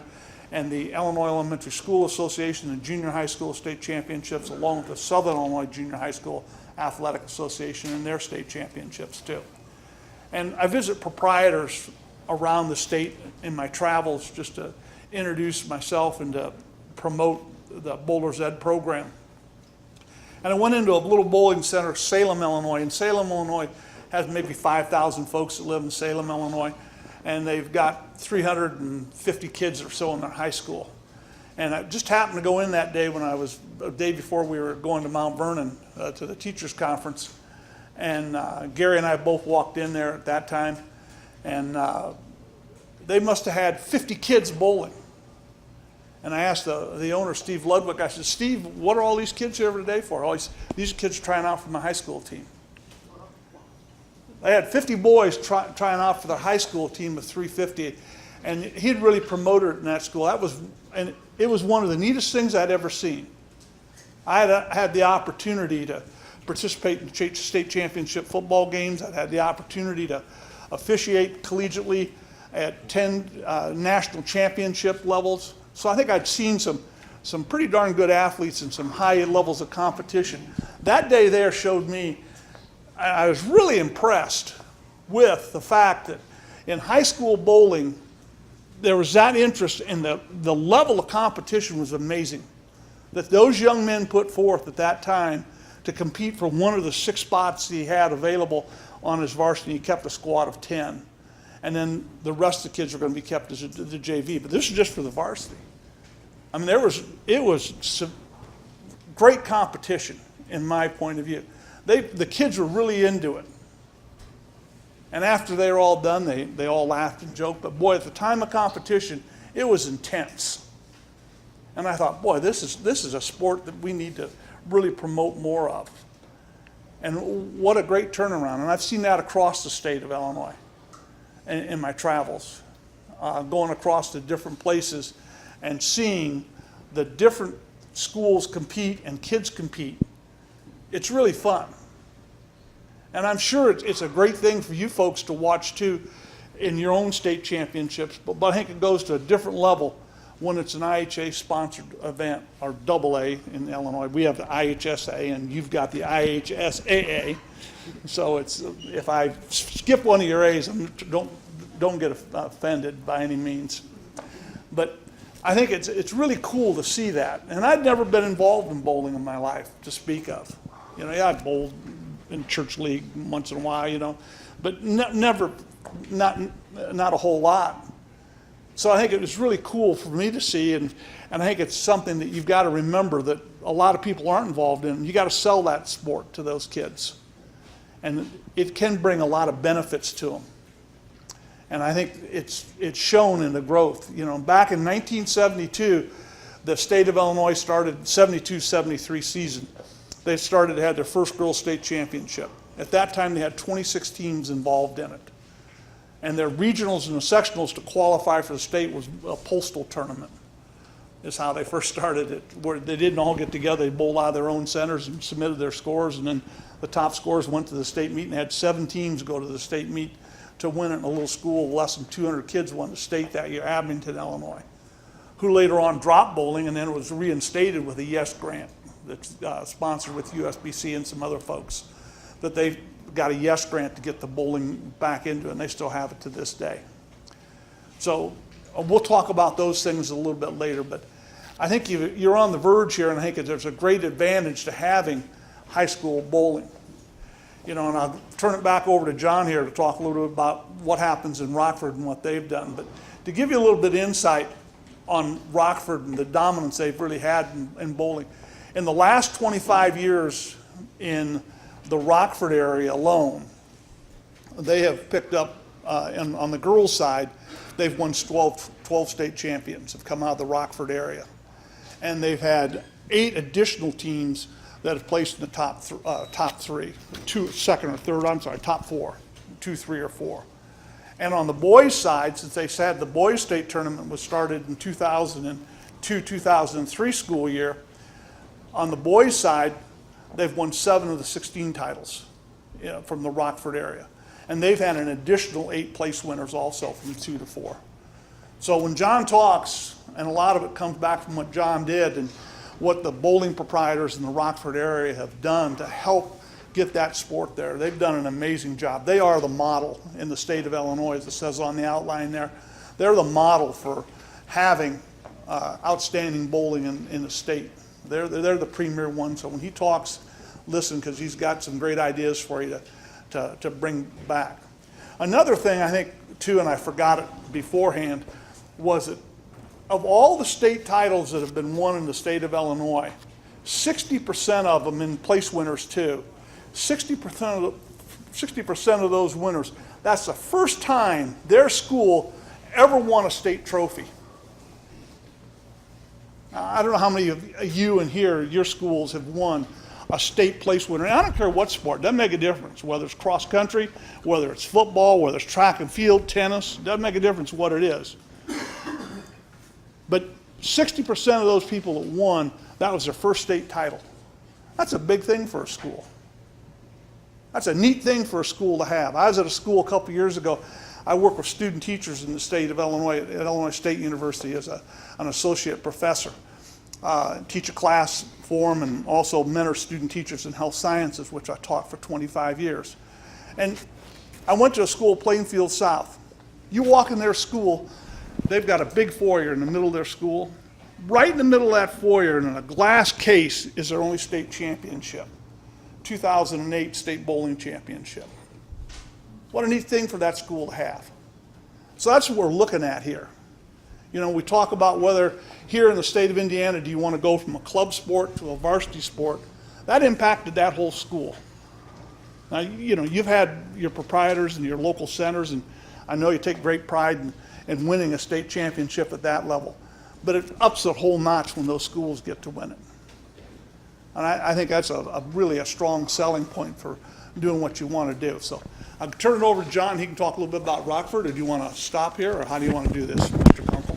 We will take a break here Okay. before John, because I know he's long-winded, even though he says not. Seriously, he says he's more in tune with the question and answer, but I think this is a good spot to take a break.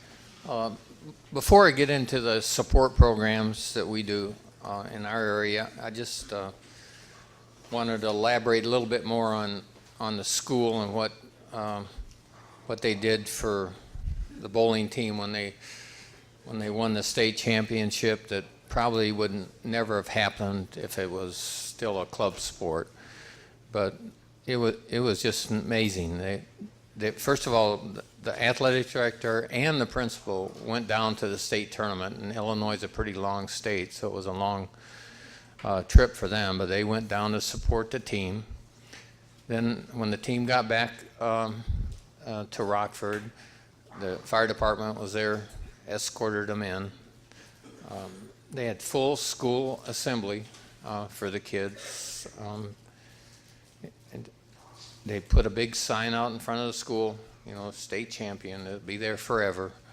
You walk into the principal's office, and well, obviously the trophy's displayed in their trophy case, but in the principal's office is a cutout, full cutout with him holding the bowling trophy. It's really cool. And that I'll guarantee you that would be the last sport that school will ever cut, is bowling. I mean, it's there forever. So, and that was their first championship. But anyway, we talked a little bit about support for the programs, and we're lucky in our area.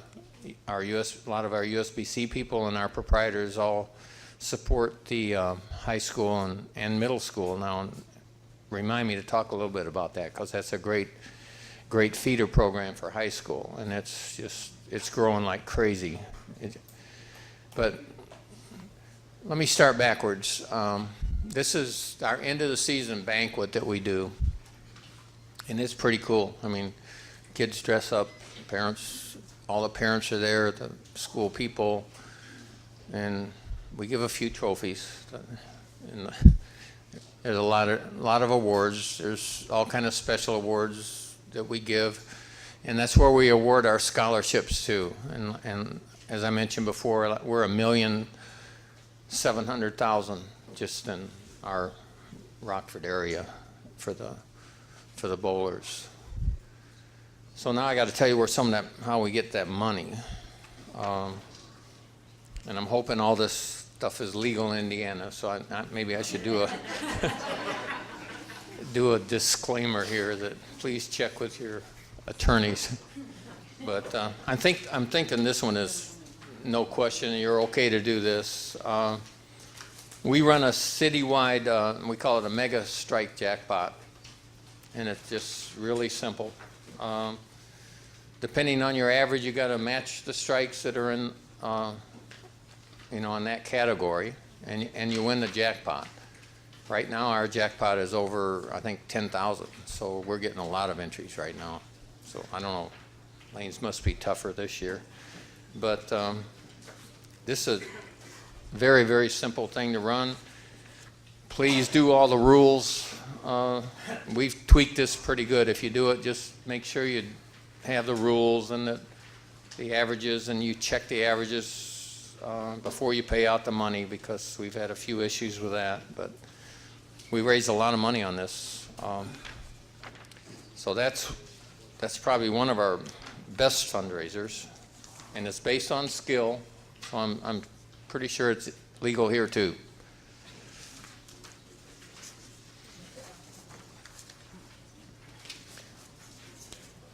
We also do 50-50s, and we get our license. It's all legal. I forgot to tell you, the entry fee is $1 for the mega strike.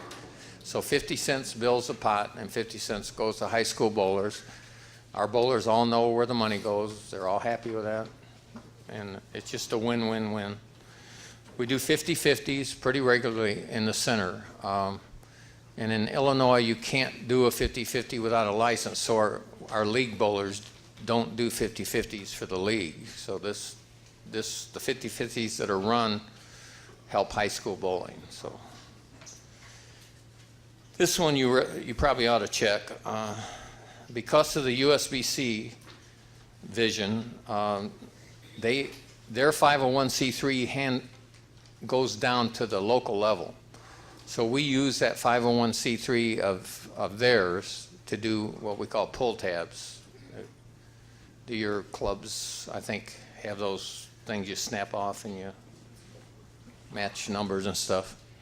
But you got to make sure that one's legal for you. But wherever the USBC meets in Illinois, you can do pull tabs. So in the good old days, we had the USBC, we had the youth, the women, and the men, and then we had our own. So we were having 4 locations for pull tabs, and that was pretty good money.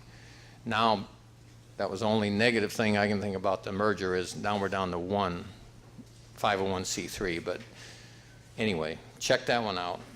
And then we do just a regular Bowl for Kids fundraiser where the kids go out and get pledges, and then we give prizes to the kids. So that's where most of our money comes from, for the scholarships, and also to just make the program better. In Rockford, the schools pay all transportation. They pay the coaches. They pay them pretty good too.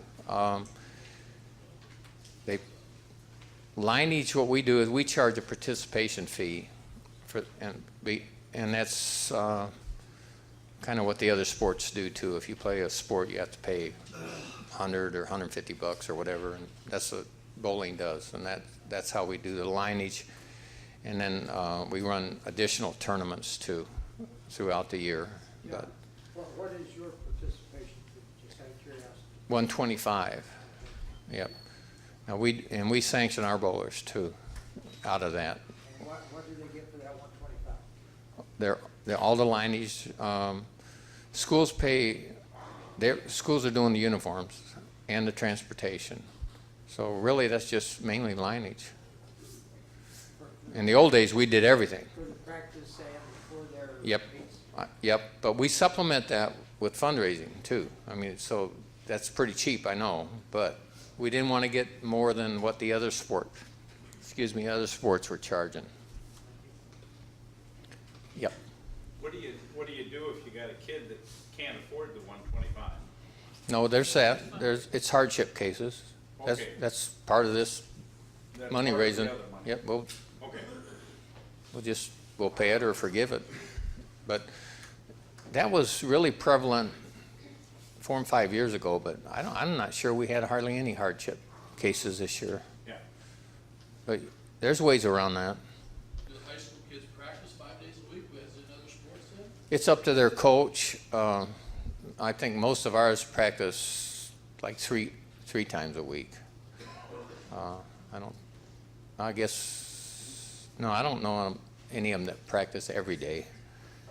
And they can practice whatever house they want. Just wherever they want to schedule. If they're smart, they'll practice at the house they're going to have their meet at, that week. And so it's, yes, sir. John, can you talk a little bit about the trials and tribulations of getting it initially started at the level? Oh yeah, that was a lot of gray hairs on that one.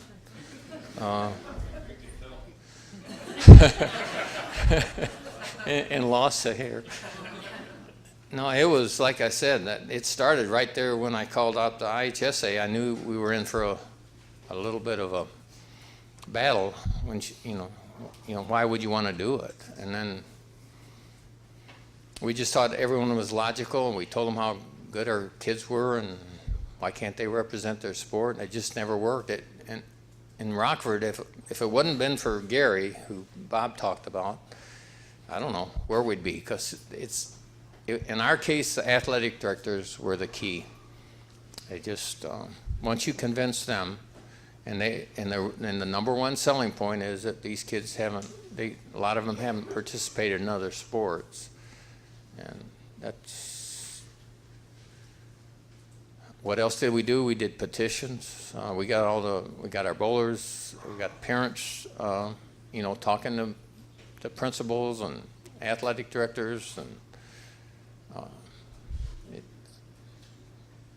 it's been a long time ago, but it wasn't easy. And like I said, we had to promise to pay for the whole thing for 5 years because they kept bringing up the money thing.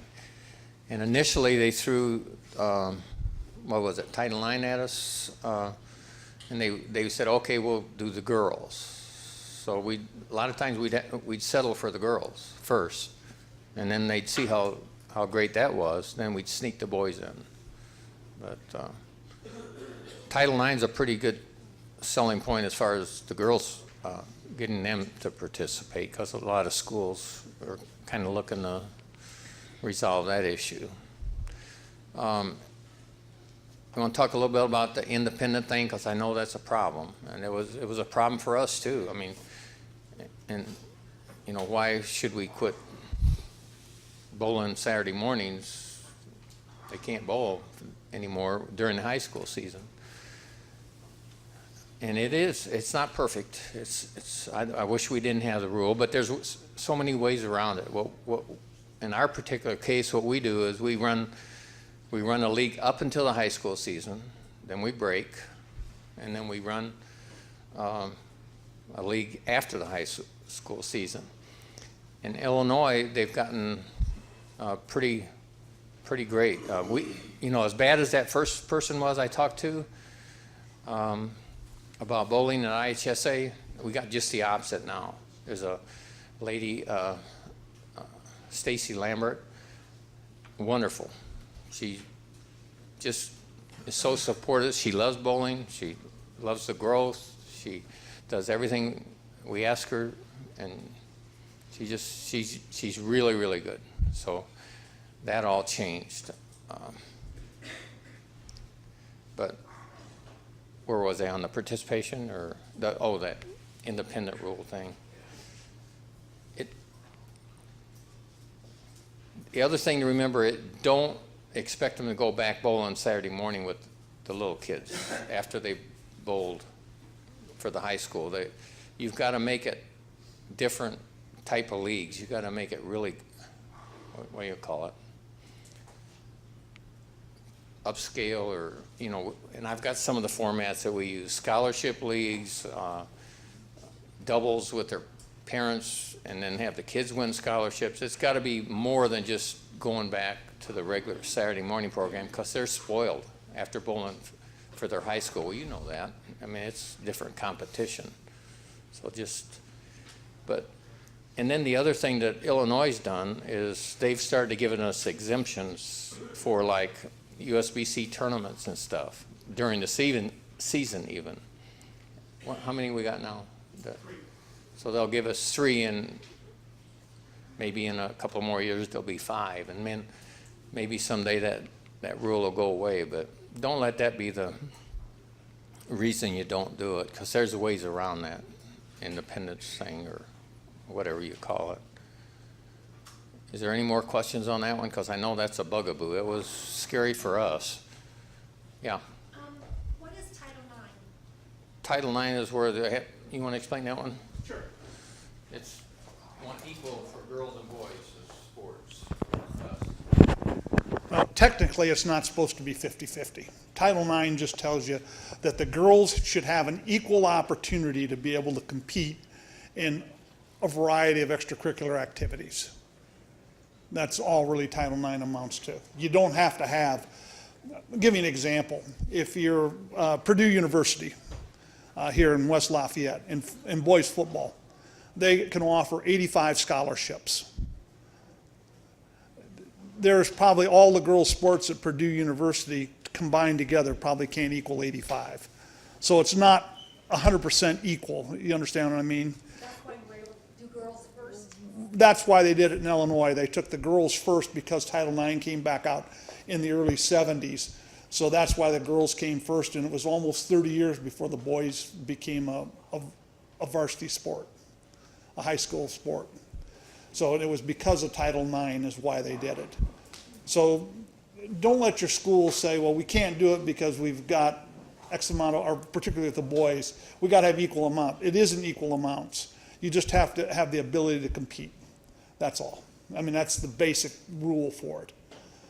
Having been involved in wrestling, a lot of universities dropped intercollegiate wrestling because they said well, we can't do it because it doesn't meet Title IX. Well, that wasn't really true, because, like I said, boys football creates a big disadvantage. You're not gonna come up with that many scholarships unless you drop boys basketball, boys baseball, all the other boys sports would all have to be dropped for the girls to have an equal opportunity to do it. So that's Title IX. And what were the state exemptions for tournaments that you're referring to? John, when he talked about the state exemptions, the USBC, the way it works in Illinois is that you can have you write a waiver, you write a letter and send it to Stacy Lambert, who's the bowling coordinator for the state, and then you have to have it 10 days before your USBC tournament. You can have 3 of those during your season. Now, one of the things you got to remember too is your season's not all that long. Not in Illinois, it isn't. The boys start practice at the end of October. I think this year it's October 22nd. Their first date of competition can be November, some early in November. Their state tournament finishes up at the end of January. And then the girls start, their first practice, I believe, is November the 12th, and they start like the following week after Thanksgiving or whatever date that is, and their tournament ends in the middle of February. So when you start looking at limited participation, you're taking a 2-month time frame out of there. That's all you're doing. And there's nothing that really says, and it depends on each state could run it at a different time. You might find in your state that it's better to run it, and you might want to propose to the IHSAA here in Indiana, you might want to say, we'd like to run it in the spring, where a lot of your youth league seasons are possibly over at that time. There's options available for you. I mean, you've got to be creative in your own and find out what's best for you and what's best for the kids. As an educator, let me point one thing out to you. My rule of thumb always for kids was, when I taught and when I coached, is what's best for my kids.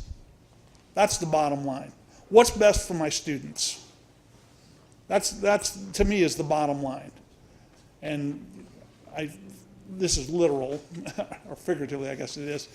You know, there's times when kids need smacked alongside the head, and there's times kids need to be patted on the back. Let's face it. I mean, that's just the way it operates. And I know it doesn't hold true in society today. We can't literally reach out and smack them along the back of the head anymore, even though sometimes you wish you could, but that's a different story.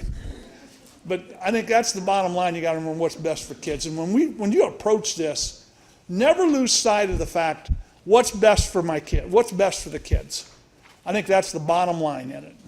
And I'm here to stay, and I think John is too, and we both are, and the people you've heard talk today so far and in the future. I think everyone would agree that high school sports and varsity competition is by far what's best for the kids.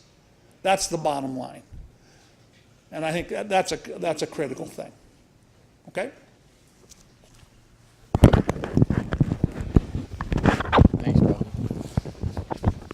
Just a couple other real quickies here. As far as quality stuff for the kids, this was a real popular one in our area. There's a handout here. This is a fall scholarship league that we have. And any questions later I can answer on those. Here's, we do the top 16 girls and boys at the end of the season, just to have some neat things for them to do. I threw in a letter that my son uses to recruit bowlers in his school, and I'm not sure every school will do this, but his school is wonderful. They send out letters to all the parents, and this is his letter. He does not make cuts. He carried almost 50 bowlers last year on his team, and he has purples, gold teams. He has, and a lot of the other schools in our area do not do cuts. They'll just carry a lot of other teams, farm teams you want to call them or whatever, and then they have competition among themselves at the same day that the high school has their competition.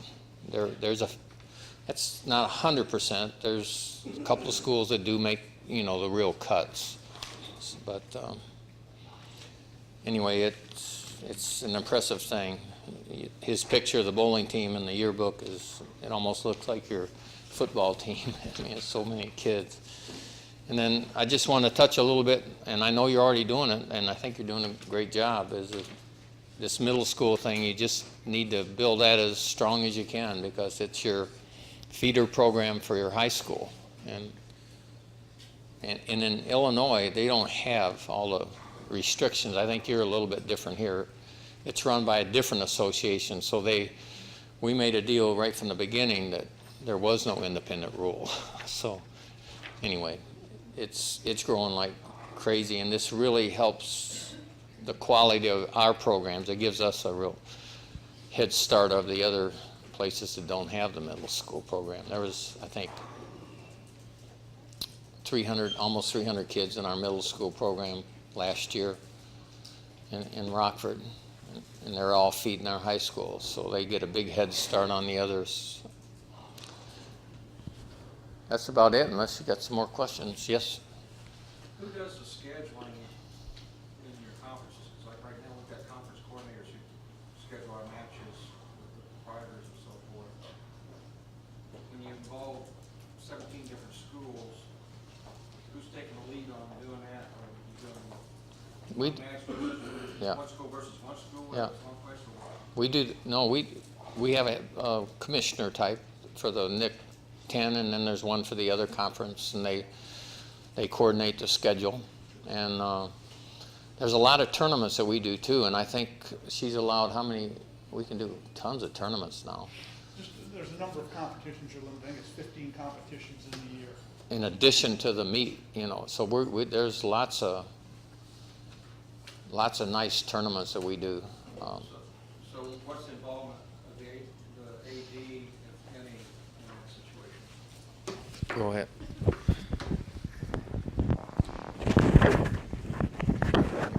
No, that's fine. Okay. Usually what happens in the state of Illinois, and I'm sure it probably happens in Indiana too, you're going to have an athletic conference. Let's say the conference I was involved in was the West Suburban. So in the West Suburban Conference, we would have a conference ADs meeting. At that time, the conference ADs meeting, there was somebody was in charge of bowling. They'd set the bowling conference schedule.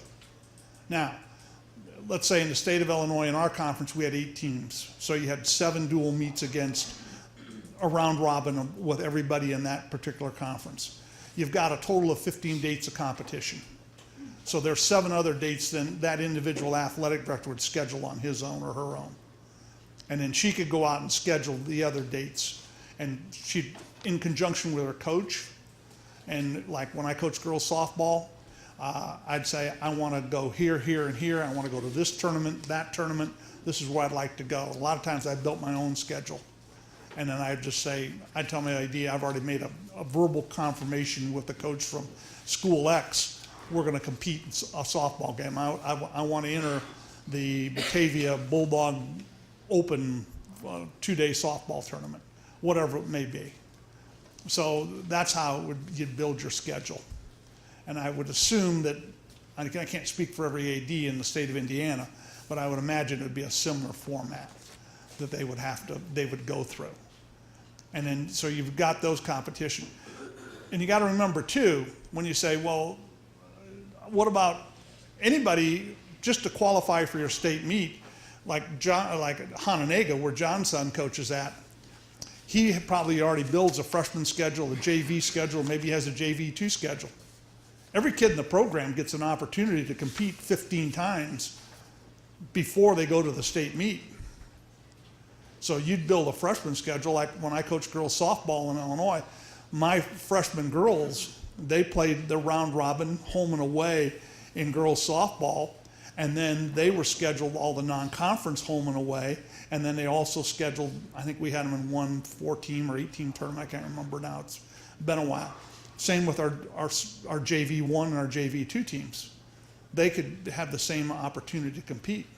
So as long as everybody stayed under that date of the participation date, you're not limiting it just to 6 bowlers. So don't get the opinion that you've only got 6 bowlers or 5 bowlers on your varsity team are the only ones that are competing during the whole year and the rest of them are just practicing.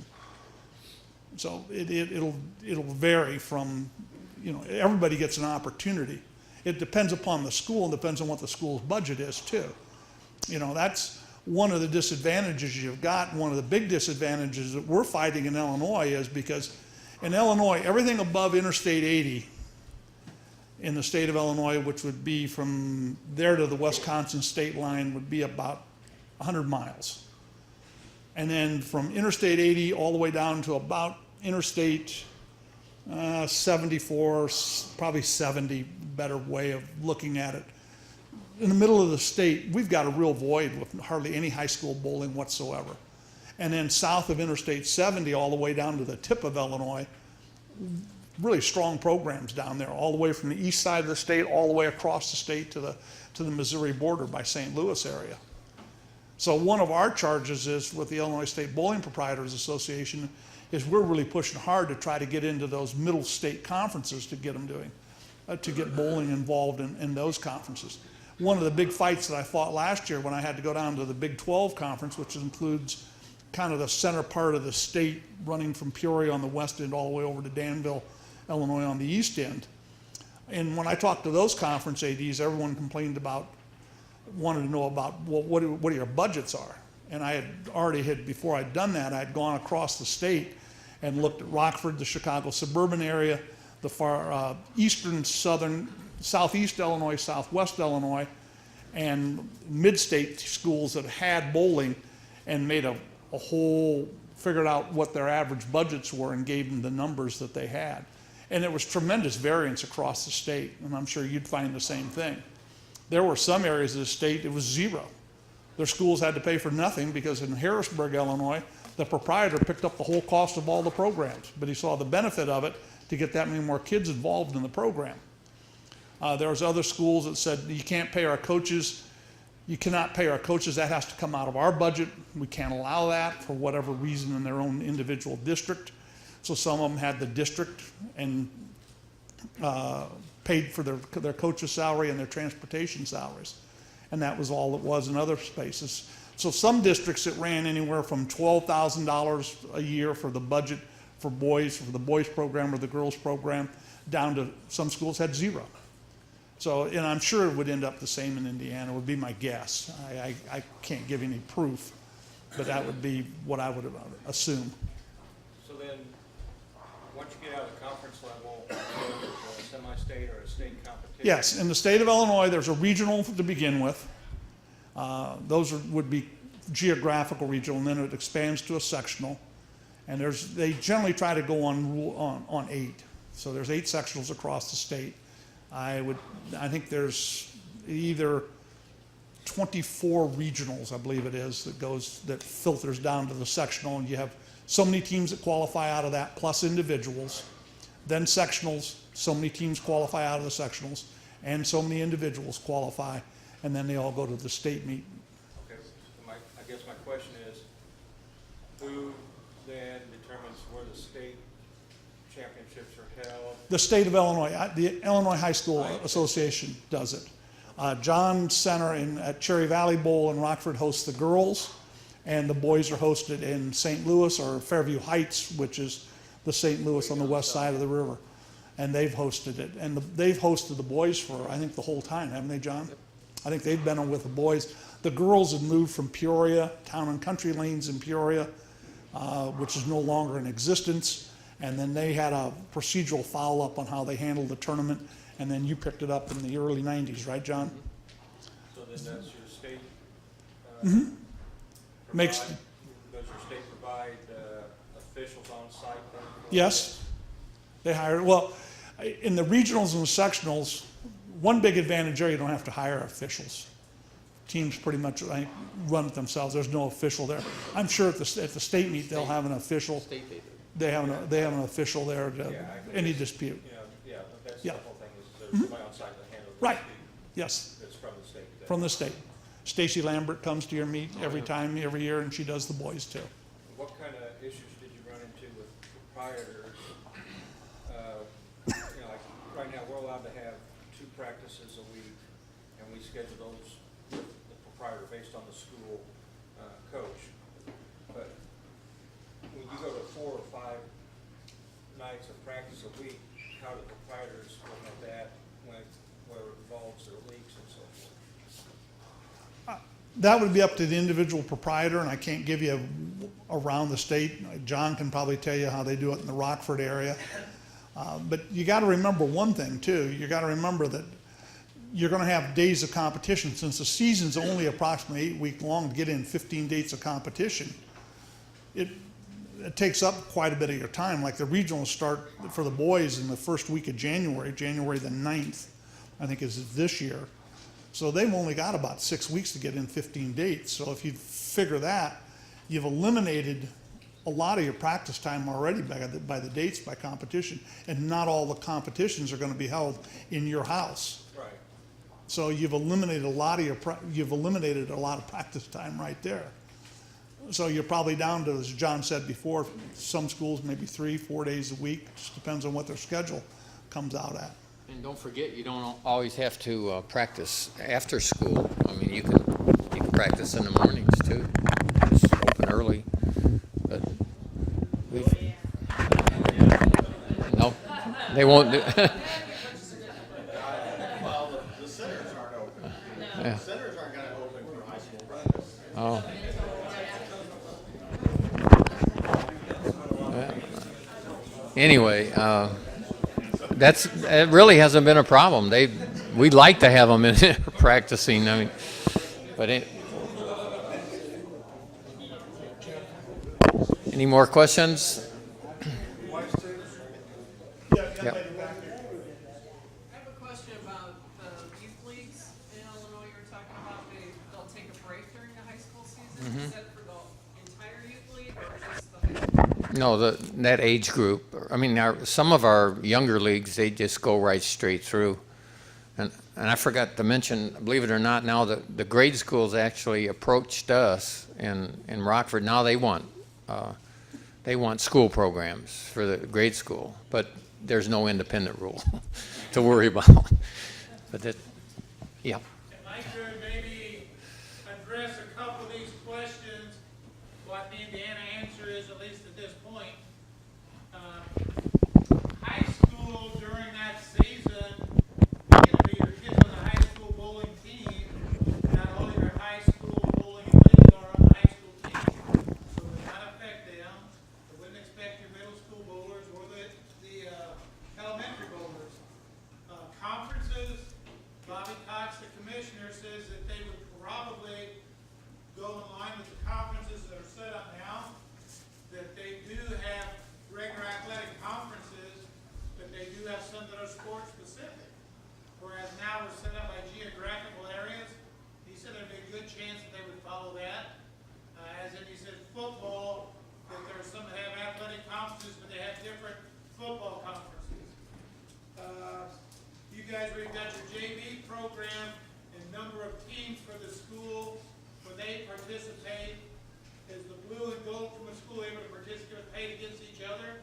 Or are they all these schools, teams from a school against other schools when they participate? Not every school will have as many teams, so sometimes, yeah, they won't have anyone to compete against, but, so you can, yeah, they could compete against each other easily, and I think they do, but. They want Bob to touch on from our conversations, how do you make that contact with the schools? How are you selling it to the schools? All right, I think when you sell it with the schools, first of all, and I've used the same model I use for in-school bowling or for Bowler's Ed. When I first got into Illinois and Bowler's Ed in 2007, I guess it's 11 years ago or so, we did an informal survey at our Illinois Alliance for Health, Physical Education, Recreation, and Dance Conference.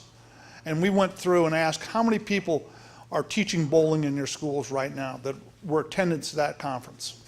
And we found that there was approximately about 1/3 of the schools that were doing it. So our charge was, how are we going to increase that? So when we started to increase that, Gary and myself and another lady started and worked in Chicago, and I'd use the same format. What we did was we went to the teacher first. We will start at the lowest common denominator to get it.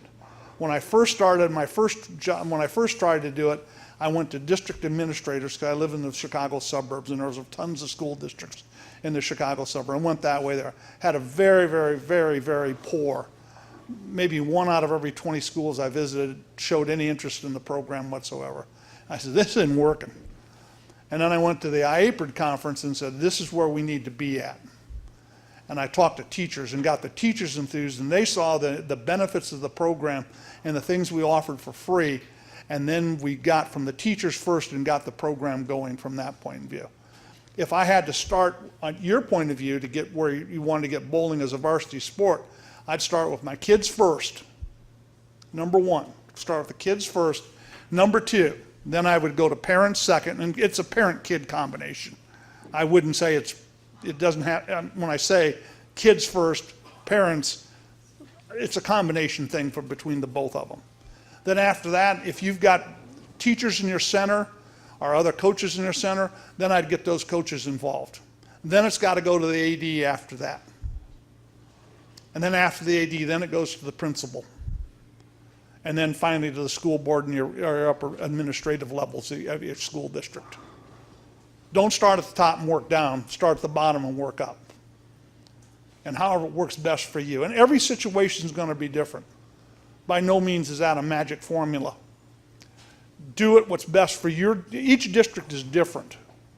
I think you got to understand that too. And I can't tell you that. When I taught, I used to say, my curriculum that I taught at Hinsdale Central High School, where I taught at, where it was a suburban school, extremely bright, very affluent community, my curriculum would not have worked if I was teaching in the inner city. I'd have been wasting my time. So you got to know your situation. That's what I'm telling you. Make sure you know what your dynamics of your situation are on how you build your program. But I don't think you'll go too far wrong by starting at the base first, and that's kids and parents first, teachers, coaches in that community, AD, then your principals, and then your administrators. And talking with Steve and talking with Mr. Devers back there before this, One of the things that you said they've already got 150 principals or 153 principals out of 300 that they need. They've already convinced those 153. My guess would be, knowing principals and been in education for 35 years, my guess is those principals never even knew that piece of paper came across their desk, when they should vote or how they should vote. And that's why you got to start at the basics and get that to that principal, and your parents and your ADs and your coaches have got to say, Mr. Jones, principal, you're going to be getting a flyer from the IHSSA that you've got to vote on this particular matter. It's going to be coming to you, and it's got to be sent in by a certain time. You need to get that out. We're for it as a community. And that's where you've got to be able to do it at. Because I'll guarantee you, a lot of those administrators might not even know it's even coming. On that point, a couple have asked me here today whether that information is available, who voted and how they voted. I know after the survey, Bobby told us that we could probably have access of the vote, who, where, and why. At that point, we were here trying to regroup from that, so we did not ask for it. But that is something, again, sounds like you guys would like to know how your school voted, or in your area, who was supportive, who was not, who to get and help you, who to work on. So one thing I've got on my notes here to go to ISHA and just see if we get the results of who voted for that in favor of. Back to the other, again, the recognition for the kids, what's best for the kids. We give them the recognition, but still short of what they would get ISHA. When we talked to Bobby, he already had somebody in mind for the bowling commissioner. Maybe Stephanie or Mary can tell me, the lady that was AD at Boone Grove when they won the championship.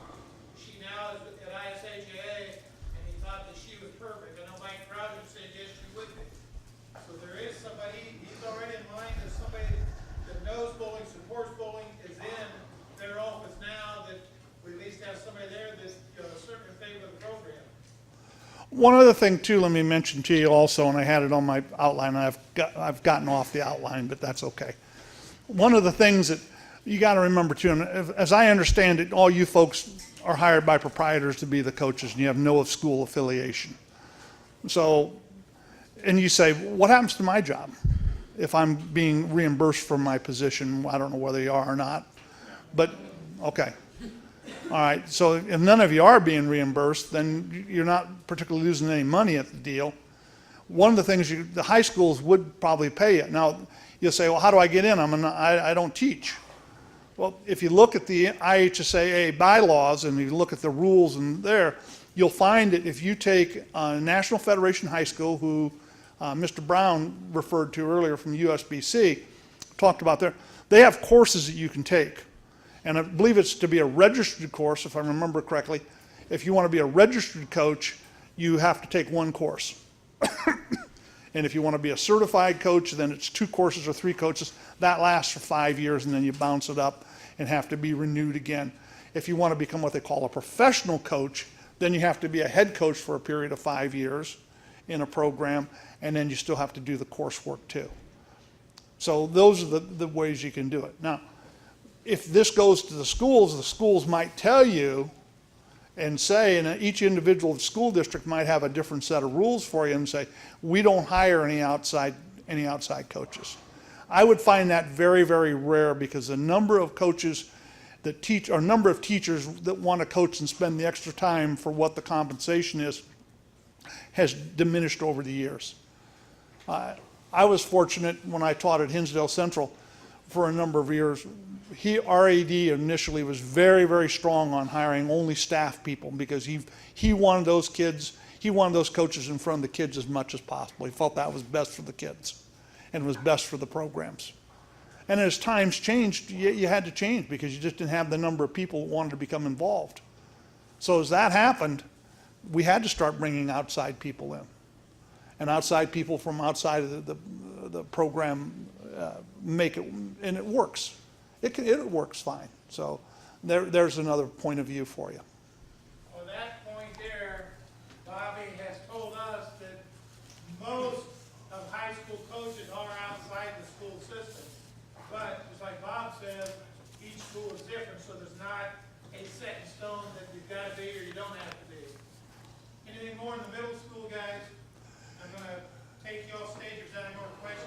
Yeah. You know, one thing John clarified too, in the middle schools in Illinois, we've got two associations. One for basically from Central Illinois on up, the Illinois Elementary School Association.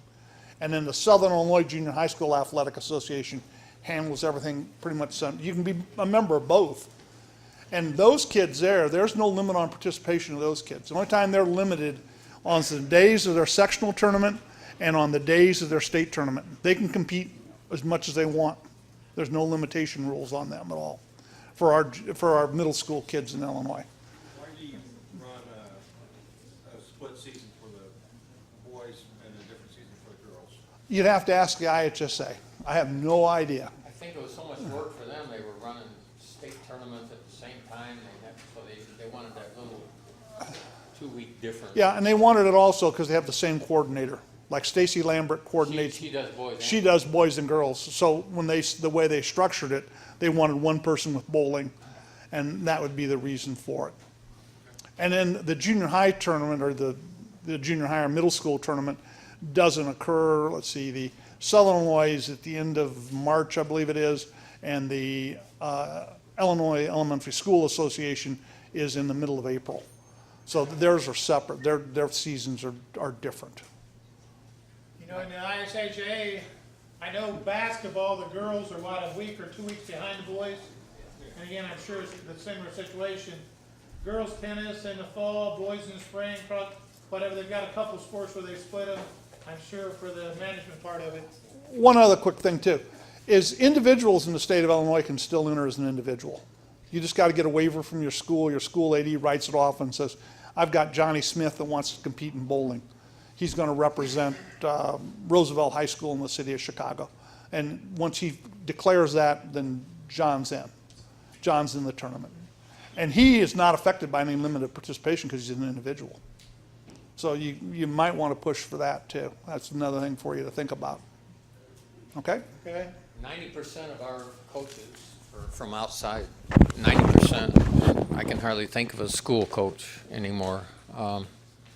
But what an asset this is for your IHSA, but to have a pool of coaches already ready for them. I mean, I don't know. That's a big selling point, I think. Okay, I'm going to say they won't leave right away. So if we got questions, again, the plan is to bring everybody back up here. Take a short 5-minute break while Greg gets set up for his presentation. Okay, as you can see up here, yes, I'm from Ohio.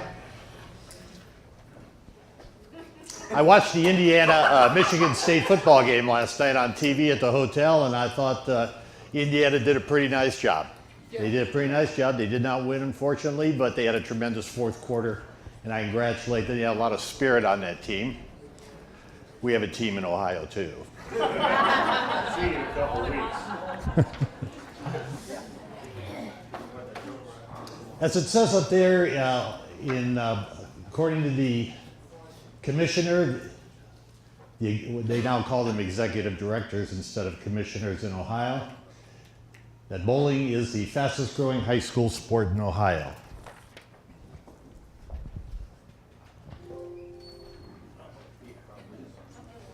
Here's just a brief history of what we've done. In 2001, the Bowling Centers Association of Ohio, which is the proprietor group, initiated the drive to create high school bowling as an interscholastic sport.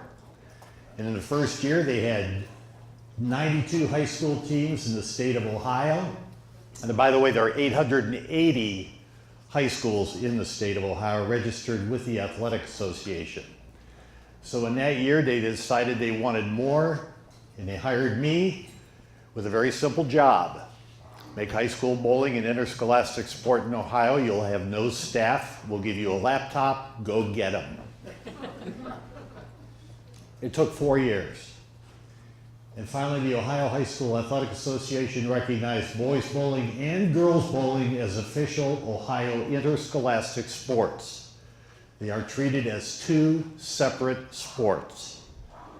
150 boys teams and 150 girls teams. That meant that 150 schools sent in a letter to the Ohio High School Athletic Association and said, Yes, we have bowling, and yes, it is a varsity interscholastic sport.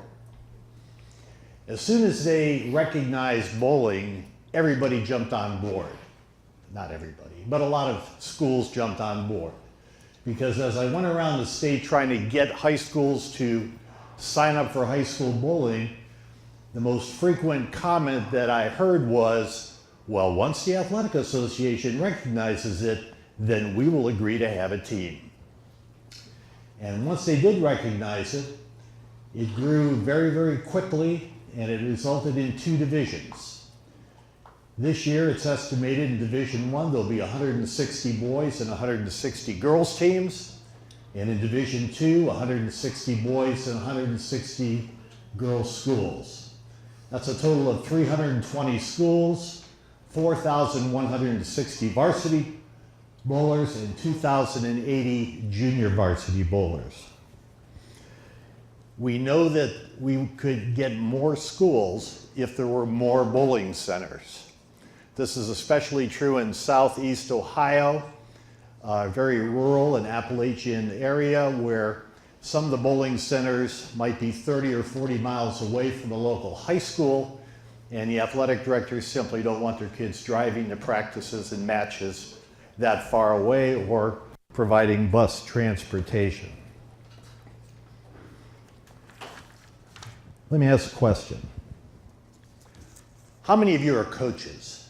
Raise your hand. Of the coaches that are in here, how many of you do not want bowling to be an Indiana interscholastic sport? Is there anyone who does not want that? Well, that's good.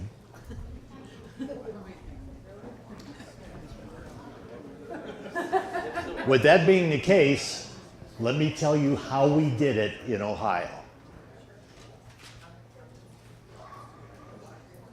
We went to the home of the commissioner, Dr. Daniel Ross, who was waiting to take his responsibility as commissioner. He was brand new. And we met with him and we said we would like bowling to become an interscholastic recognized sport in Ohio. He said, bowling? I said, yeah. And after about 10 or 15 minutes, he understood that there was a possibility this could happen. I reminded him that if he was able to get bowling recognized as a high school sport, it'd be quite a feather in his cap. New commissioner, looking to establish his name, introduce a new sport. This is what he told me. In order to become a recognized sport, you must follow the rules of the OHSAA as it pertains to individual sports. Otherwise, we will never recognize you. In other words, you need to follow our rules before we'll even consider whether or not you should be a recognized sport. One of the rules he pointed out was that high school bowling has to be scratch bowling. The word handicap in sports in Ohio does not exist. He said that outside membership organizations, you're welcome to encourage your bowlers to participate, but we will not allow anyone to be told, any athlete to be told, that you must be a member of an outside organization as a condition to be on a high school team. So we cannot tell bowlers they must be a member of the USBC. As much as we support them, as much as we know the benefits of it, we cannot mandate it as a condition to be on a high school team. Just like a basketball coach cannot mandate that someone play AAU basketball in the off season. Or that a golf coach can tell the golfers, you must be a member of the, whatever their association is, National United Golf Association or whatever it is, okay? You cannot mandate it. So we continue to encourage USBC membership, but we can't require it, okay, as a condition to participate. That's basically what he said. So we took that mission and we went back to the proprietors and to the high schools that we had, and we said, guys, understand this was in October. The high school season was going to start in November. All of your bowlers that are members of your Saturday morning youth league, quit now. Well, you can imagine how that went over. Because they had a non-interscholastic rule, and that non-interscholastic rule said that if you're a member of a high school team, you cannot participate during the high school season in a non-interscholastic activity. And that's what we told them.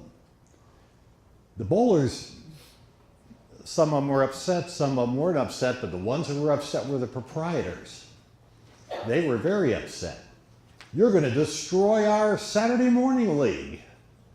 Well, like I heard the gentleman from Illinois point out, the way we got around that was to encourage leagues prior to the start of high school and at the end of high school.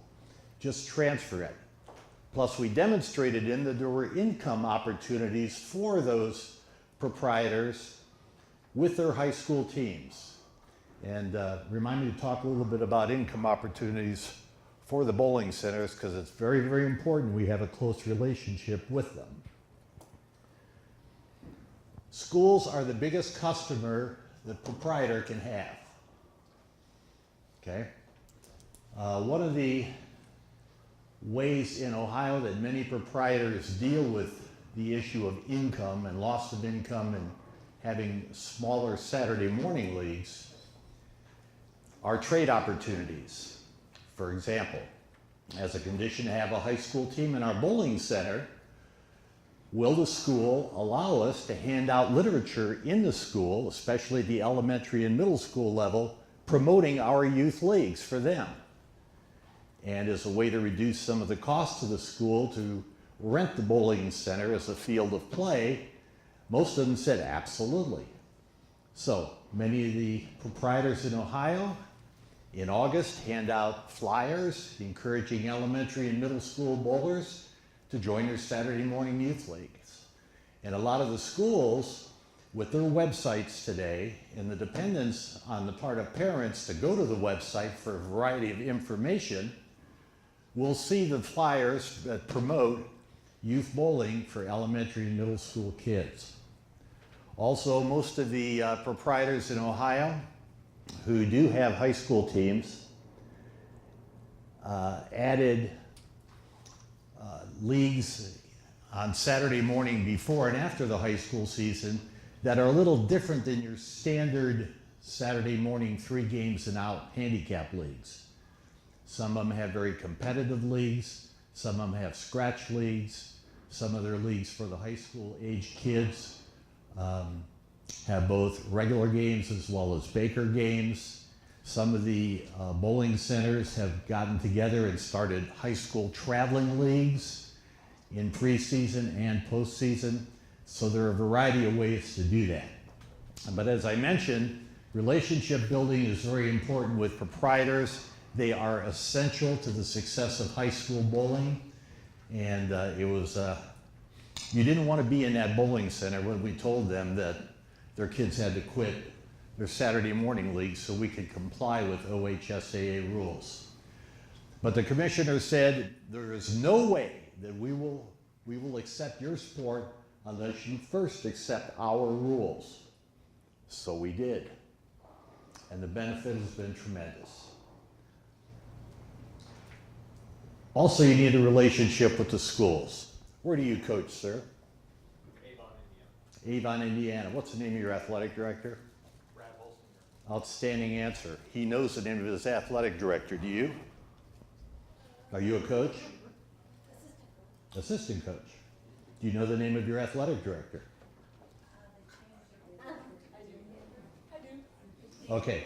I didn't ask that question to embarrass you in any way. Okay, I'm sure you do a great job as a coach.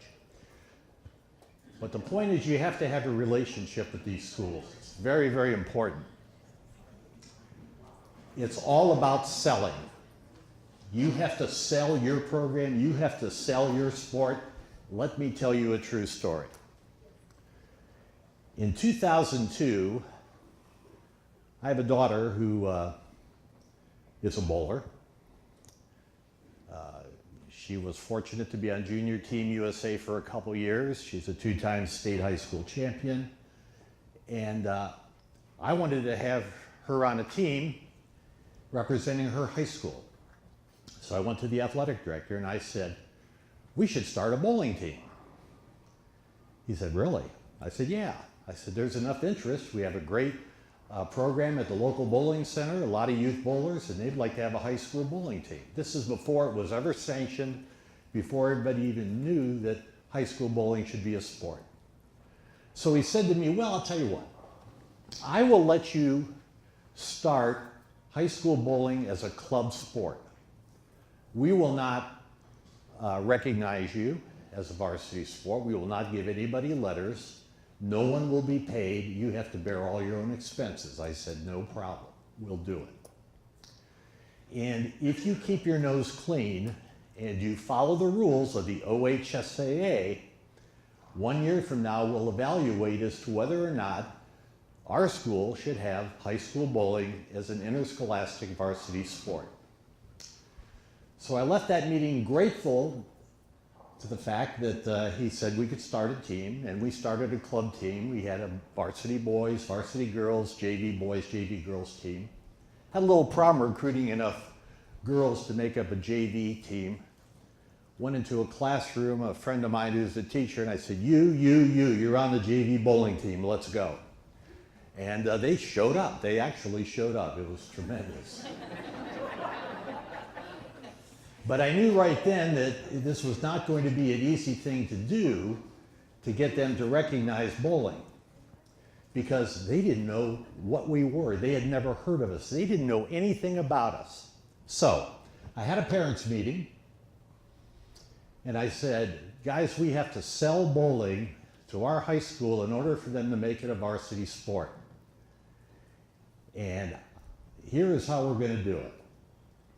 We're going to make sure that every time we have a match, that it is announced on the school morning announcements.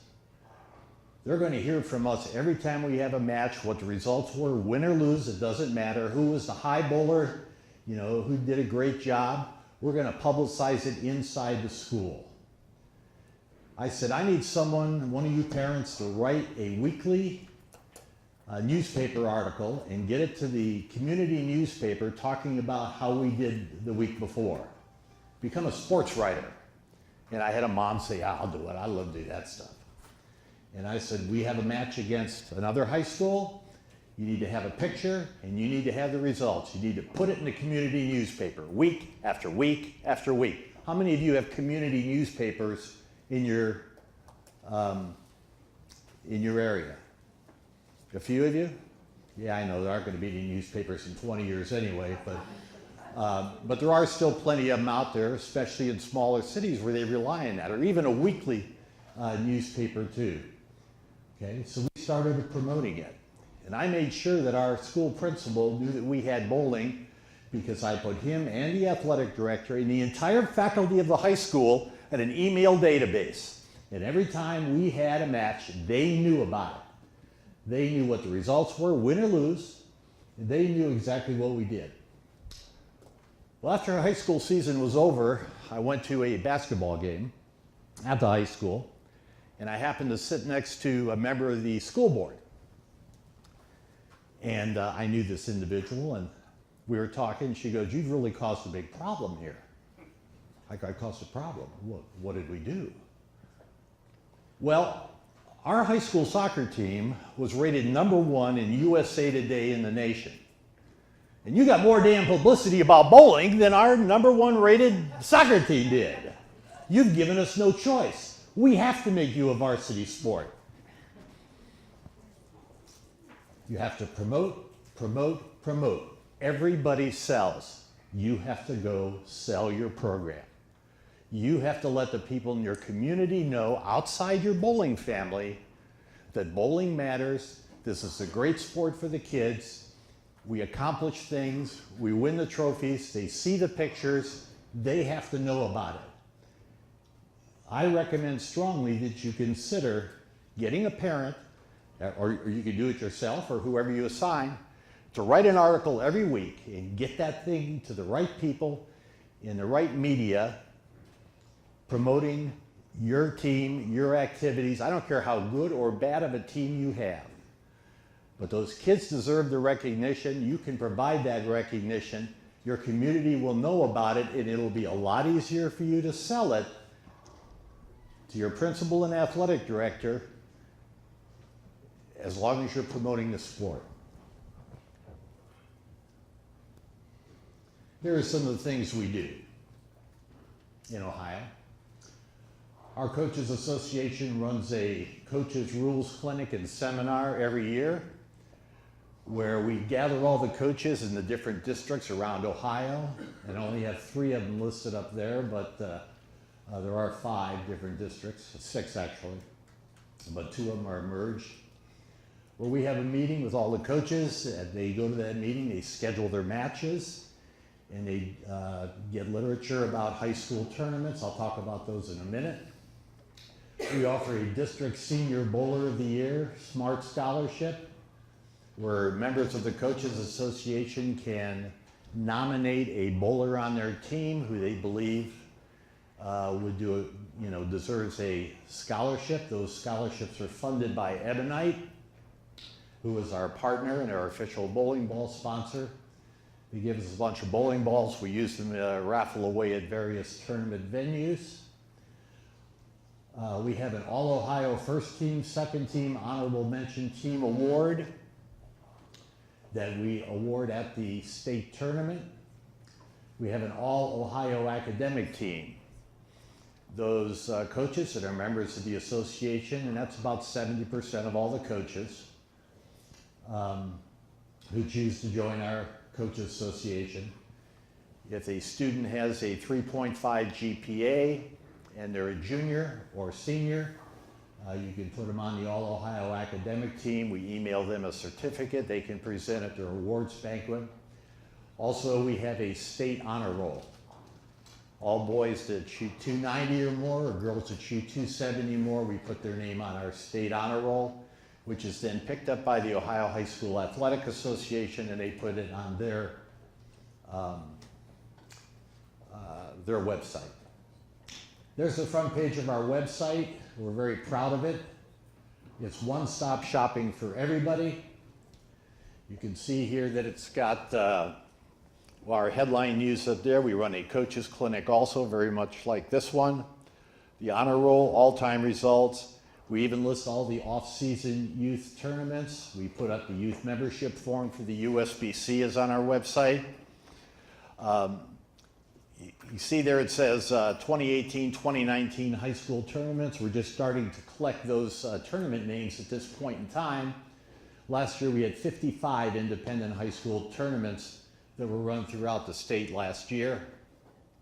There are some teams in Ohio that don't bowl head-to-head matches at all. They just bowl tournaments, kind of like college. But that's their choice. We also list all the conference and team websites, camps and clinics. We have information about the Coaches Association. We also have online coaching certification classes. In Ohio, anyone who wants to be a high school coach, per the OHSAA rules, has to take certain classes. It includes CPR, first aid, fundamentals of coaching.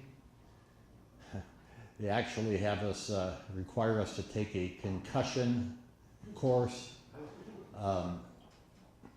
which I know doesn't necessarily apply to non-contact sports, unless it's girls bowling, because I learned very early as a coach that teenage girls are not real people.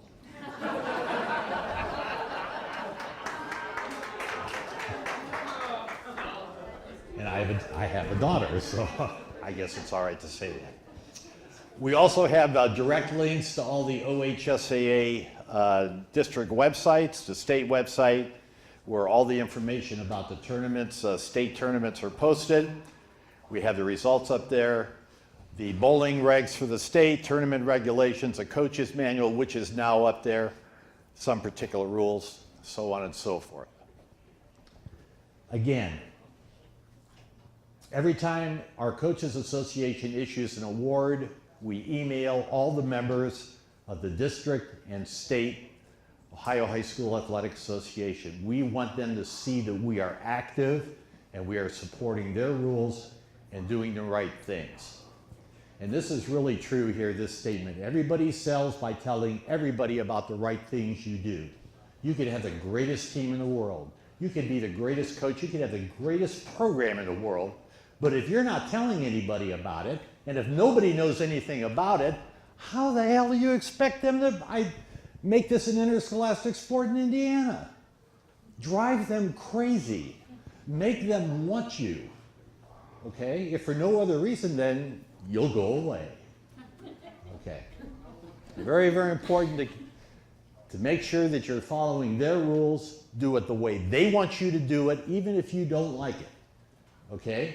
Nobody liked the non-interscholastic rule in Ohio, but they understood in order to sell the program and make it happen, they had to follow the rules. Okay? And your athletic association can help you identify those rules. And once they see that you're working with them, it's going to become a lot easier to get approval. Okay.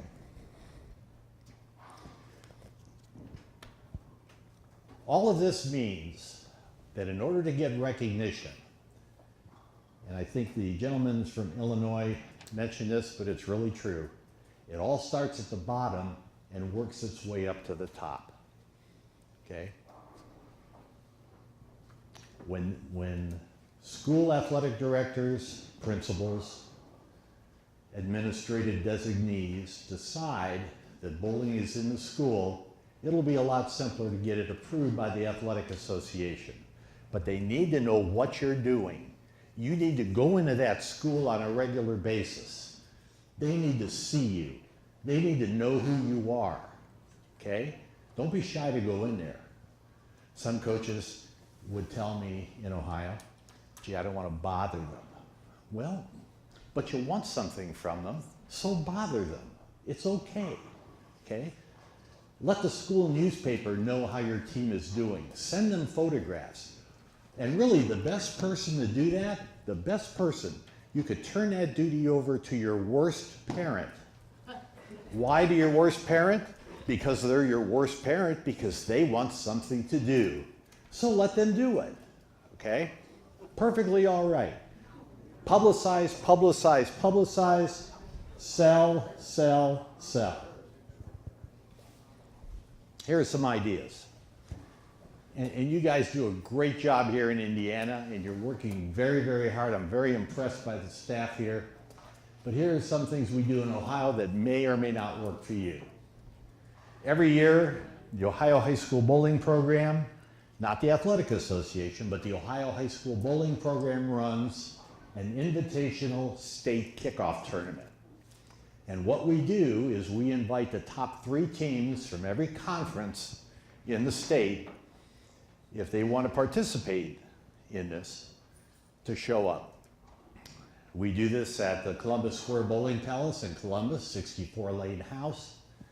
I post the entry form on the website on July 1st. It's sold out by July 12th every year. They fight to get in it, okay? Because it's a big venue event. We also run a 7th through 12th grade state singles championship after the high school season. We give away about, I don't know, $10,000, $12,000 in scholarships, smart scholarships. It is USBC certified event, and we have separate grade and gender divisions. The Athletic Association, when they run their team and individual state tournament, does not have separate grade and gender divisions. So we have a 9th grade girls champion. We have an 11th grade boys champion. Okay, this is great publicity for them. Good scholarship money for them. We also run a state doubles championship postseason.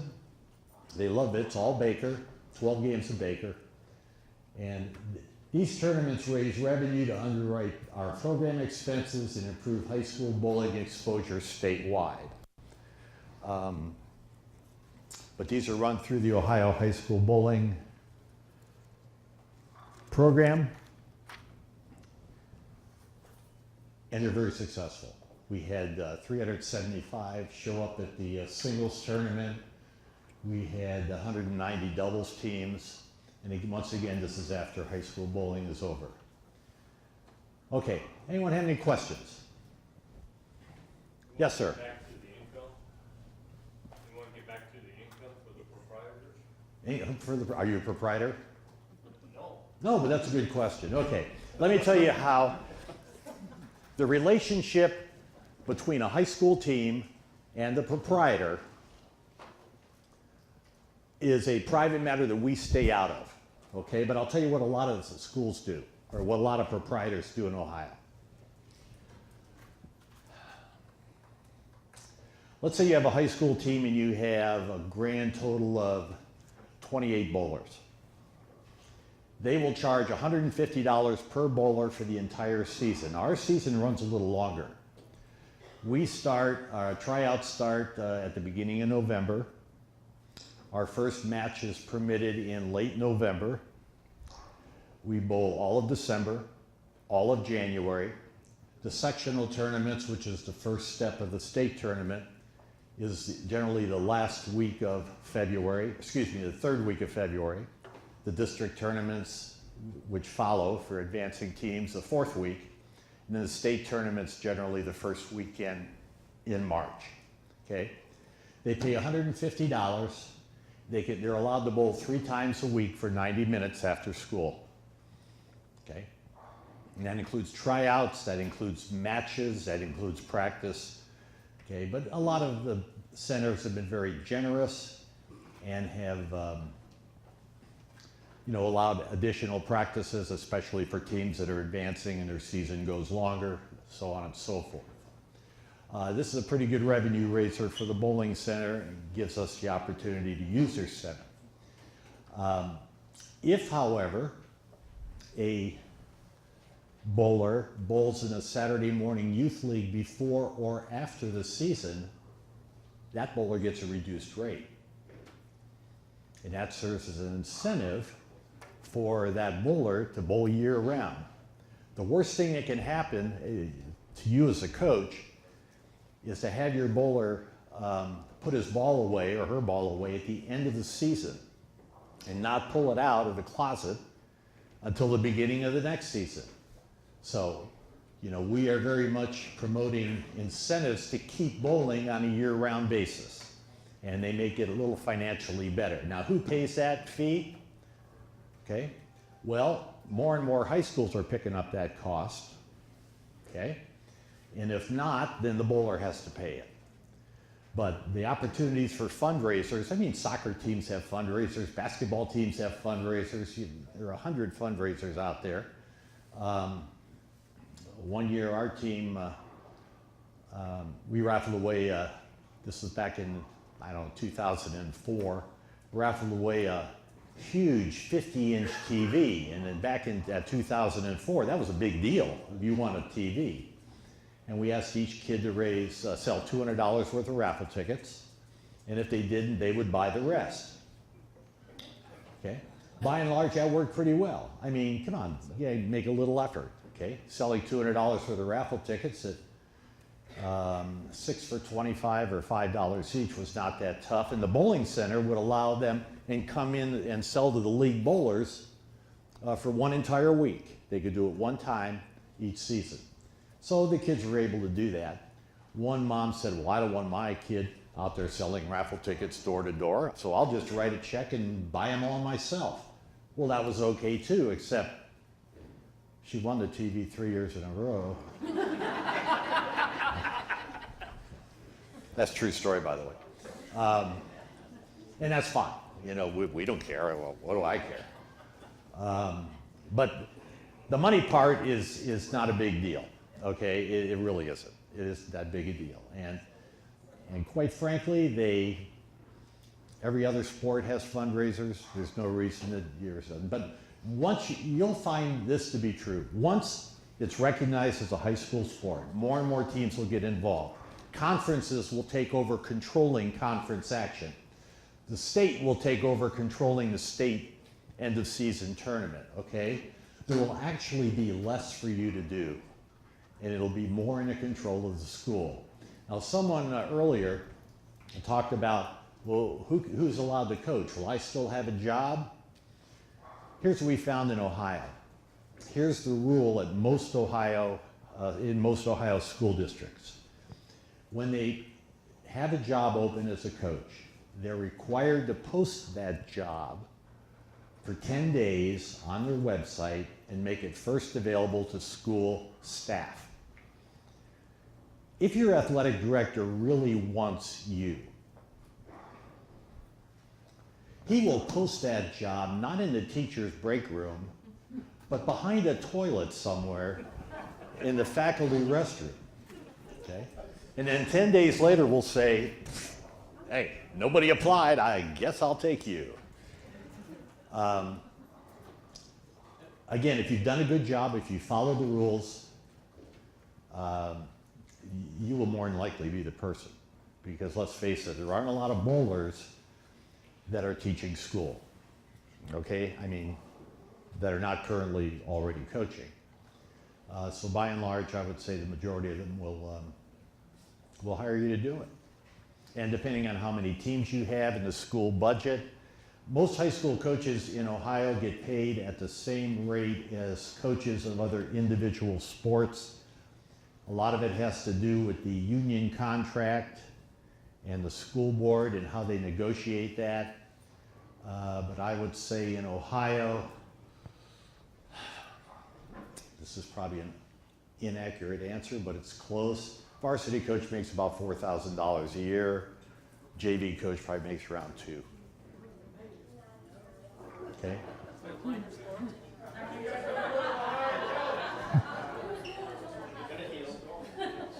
But at the same time, that's taken time to develop. That didn't happen on day one, okay? I mean, the coach at Westerville Central High School who won a state championship, name's Julie Wells, she coached high school bowling for 10 years, didn't get paid at all. It was a varsity sport at her school, but she was okay with that, okay? So, you deserve to be paid. You work hard. People don't have any clue of how many hours you put in, okay? And bowling is a cheap date for schools. Think about it. They don't have to have assigners for referees. Uniforms, well gosh, in Ohio, the only really required uniform is a polo shirt with the school name on the back. Now most of them today go to Logo Infusion or one of those other companies. They want the very deluxe type of shirts, but that's up to the school. Sometimes the school will keep uniforms for 2 or 3 years and reuse them like they do in basketball, let's say. But by and large, bowling's a cheap date for schools. And by the way, to that effect, I have a document up here which may be of some help to you. It's what we used when we were trying to get elevated to become an interscholastic sport. It's called Why Bowling. And it gives a list of reasons why high school bowling is a school budget bargain. High school bowling can lead to college scholarship opportunities. It's a lifetime activity and it welcomes every student. So you're welcome to pick that up. If you'd like, have them up here at the front desk. If that'll help you in any way. But your life will change radically when you become a recognized interscholastic sport. And there is nothing to fear from it, okay? Your proprietors will be happy when they start getting paid. Your coaches will start getting happy when they start getting paid. There is nothing wrong with having fundraisers and making money. Making money is not a bad thing. Okay? You won't get rich, but it's not a bad thing. I have just one more thing. You're invited. Just across the Indiana border in Dayton, Ohio on Saturday, December 15th, Wright State University is hosting the Raider Collegiate High School Challenge. There's room for 60 teams. There'll be a USBC collegiate lane pattern, a competitive venue. You're welcome to test your team strength versus many of Ohio's best teams. I have entry forms up here. You're welcome to participate if you have an interest. Get out of town. Go bowl. Great tournament. We've had teams from Tennessee, we've had teams from Kentucky. A lot of good competition, both regular team games as well as Bakers. A tremendous format at the end, head-to-head Baker competition. And again, if you have an interest in that, it's right up here for you to take. Okay, I'm done. Any questions? Yes. Did Ohio start out as a club sport and then go to state sport? Yes. Yes. How was that transition between the two? It was all about the sell, like what you've been referring to? Well, that's, in Ohio, here's how it worked, okay? We had to have 150 schools that recognized bowling as an interscholastic sport. That's their term, interscholastic sport. Inside the school, it did not matter if it was classified as a club team or a varsity team. The Ohio High School Athletic Association doesn't even use varsity and club in any of their terminology. That's up to the school. I mean, there were teams that did not officially recognize bowling that gave the bowlers varsity letters. Okay? But if they want to compete in the state tournament, which is what everybody you would think wants to do, they had to identify the school as being an interscholastic, bowling being an interscholastic sport in the school. And once we got to 150, they bought in. They told us right up front they would not have bowling unless we had both boys and girls. Okay? You're on the girls' team. Let's go. Any other questions? Yes? How do we go about moving South Central and Southern Indiana to Ohio?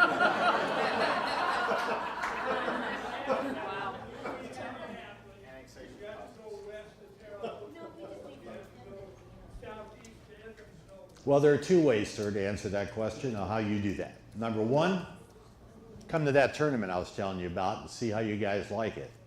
Number two, you have to be able to say the following: OH, IO.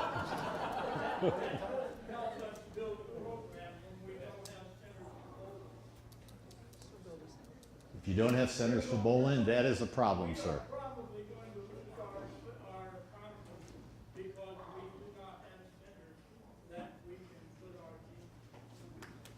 Because of the lack of centers? Because of the lack of centers.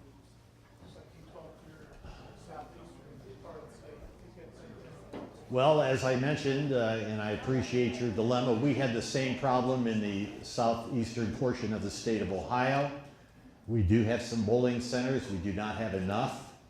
The geographical distance is too far, again, for them the schools to say, yeah, it's okay, your team can practice and bowl at a center 20 miles or 30 miles away. I do not have an answer for that. Perhaps the Bowling Proprietors Association of America would have a better answer to that than I can give you. You just can't fill the gap. So I'm empathetic with you on that issue. Any other questions? Okay. Well, listen, thank you very much for inviting me. I appreciate it. I enjoyed it. Thank you. Okay, just a lifer there, promote, sell, looking for recognition, don't quit. I know that I have school, a lot of you guys have the same thing. As an administrative change at your school, knock on the door, don't quit. Well, it says no 1 year doesn't mean it's not going to go. Put in front of them, let them know, get that recognition is really what we're after. John, Bob, Gary.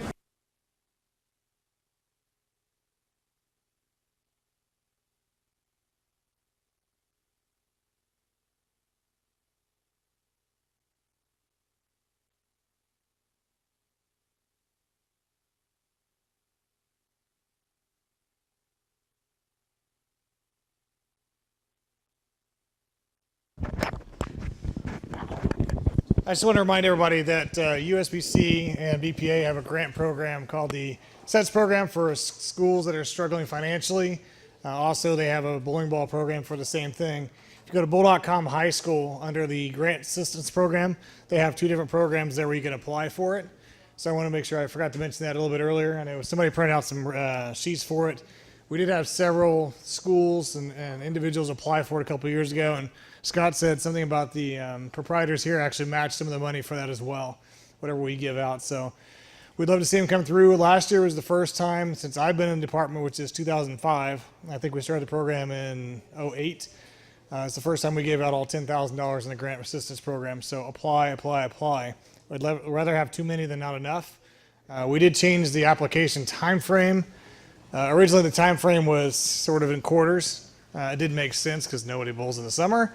So we moved it to more of the winter time and more of towards this little bit of the springtime. So go online. There's also some applications up here. There's bowling balls for kids who are struggling for that. One other piece that we do offer that I didn't mention either is we do offer some services for creative services. I know sometimes it's a challenge for you guys and even for us and me in our art area. But we can also, if you are trying to get kids to recruit them to the program, you're going into a school, we do create posters, we can create flyers, we can create anything you guys want design-wise. Some of the stuff we can print in-house. Obviously, there's a cost of the printing, but the services to create the documents that you would want to advertise it to your school, we can go in and we can create those for you. So just kind of think about those things as you're moving into next season as a complimentary service to our associations through BPA, through BCA, through the proprietors. So work with Chris Gallus, those guys, myself, Scott, Steve, but we can obviously offer up this type of assistance as well. Thank you. Bob wants the microphone again, so I guess I will turn it over. Speaking of extra programs, two things. Number one, if any of your schools are involved in Bowler's Ed, the Bowler's Ed program, in-school bowling, don't forget to promote with those folks the IBC Youth Grant Program that comes up. Comes up twice a year, June the 30th and December the 31st. You can go online and get it. They can get six sets of equipment for their class. That'll handle a class of easily 50 kids. So it's easy to do. And the grant is pretty simple to fill out. It's not a difficult thing. It might be a thought. 47 of those last year, so we still have 3 grants short last year. Right. It's kind of lucky, so it's also through our department. So But reach out to me, come get my card. Yeah, we really push it in Illinois. I know every conference I go to, I hand a sheet to every teacher that picks up a curriculum and says, here, apply for a grant. And they don't do it. I don't know why, but they don't do it. Secondly, I don't know if it should be applicable to you guys too. Don't forget there's a Dexter shoe program also. Contact Dexter and see if you're eligible for it as a club sport, even with working with high schools. I'm not quite sure what their exact definition is, but they have boys and girls programs, and it's really a great program for shoes for your kids at a reduced price for Dexter shoes.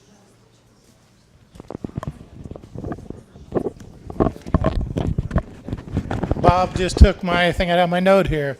I know it comes from John. Dexter shoes for your high school team, but this year they've added middle school as well.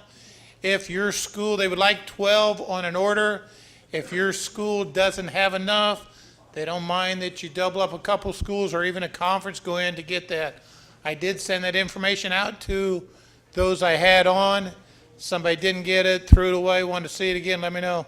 David, question? Actually, I had a couple of comments in the group real quick. Can everybody hear me okay? Yeah. Most all of you know me. Baseball, got a number of centers here in Indiana. Host a lot of the high school state finals, semi-state, regionals.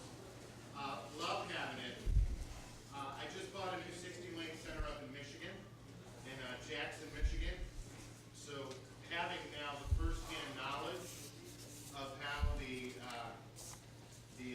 MHSBA works is quite impressive. It's a very powerful organization. It's incredible for the schools, and it's incredible for our kids. We have one of the most powerful conferences in Jackson. We brought 4 state titles home in the last 7 years, boys and girls side.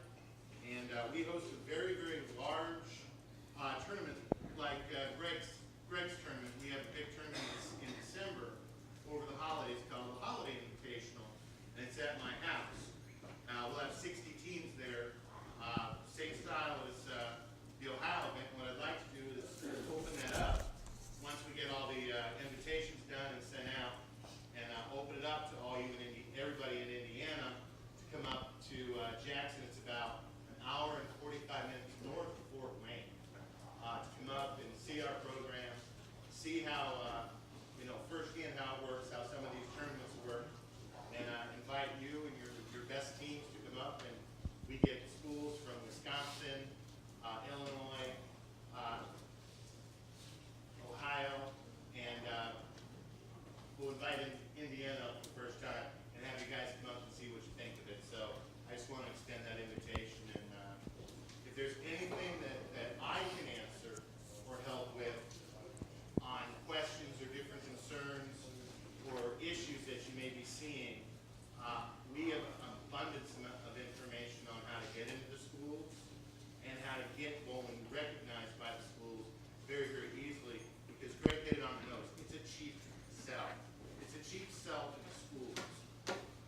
Thanks, David.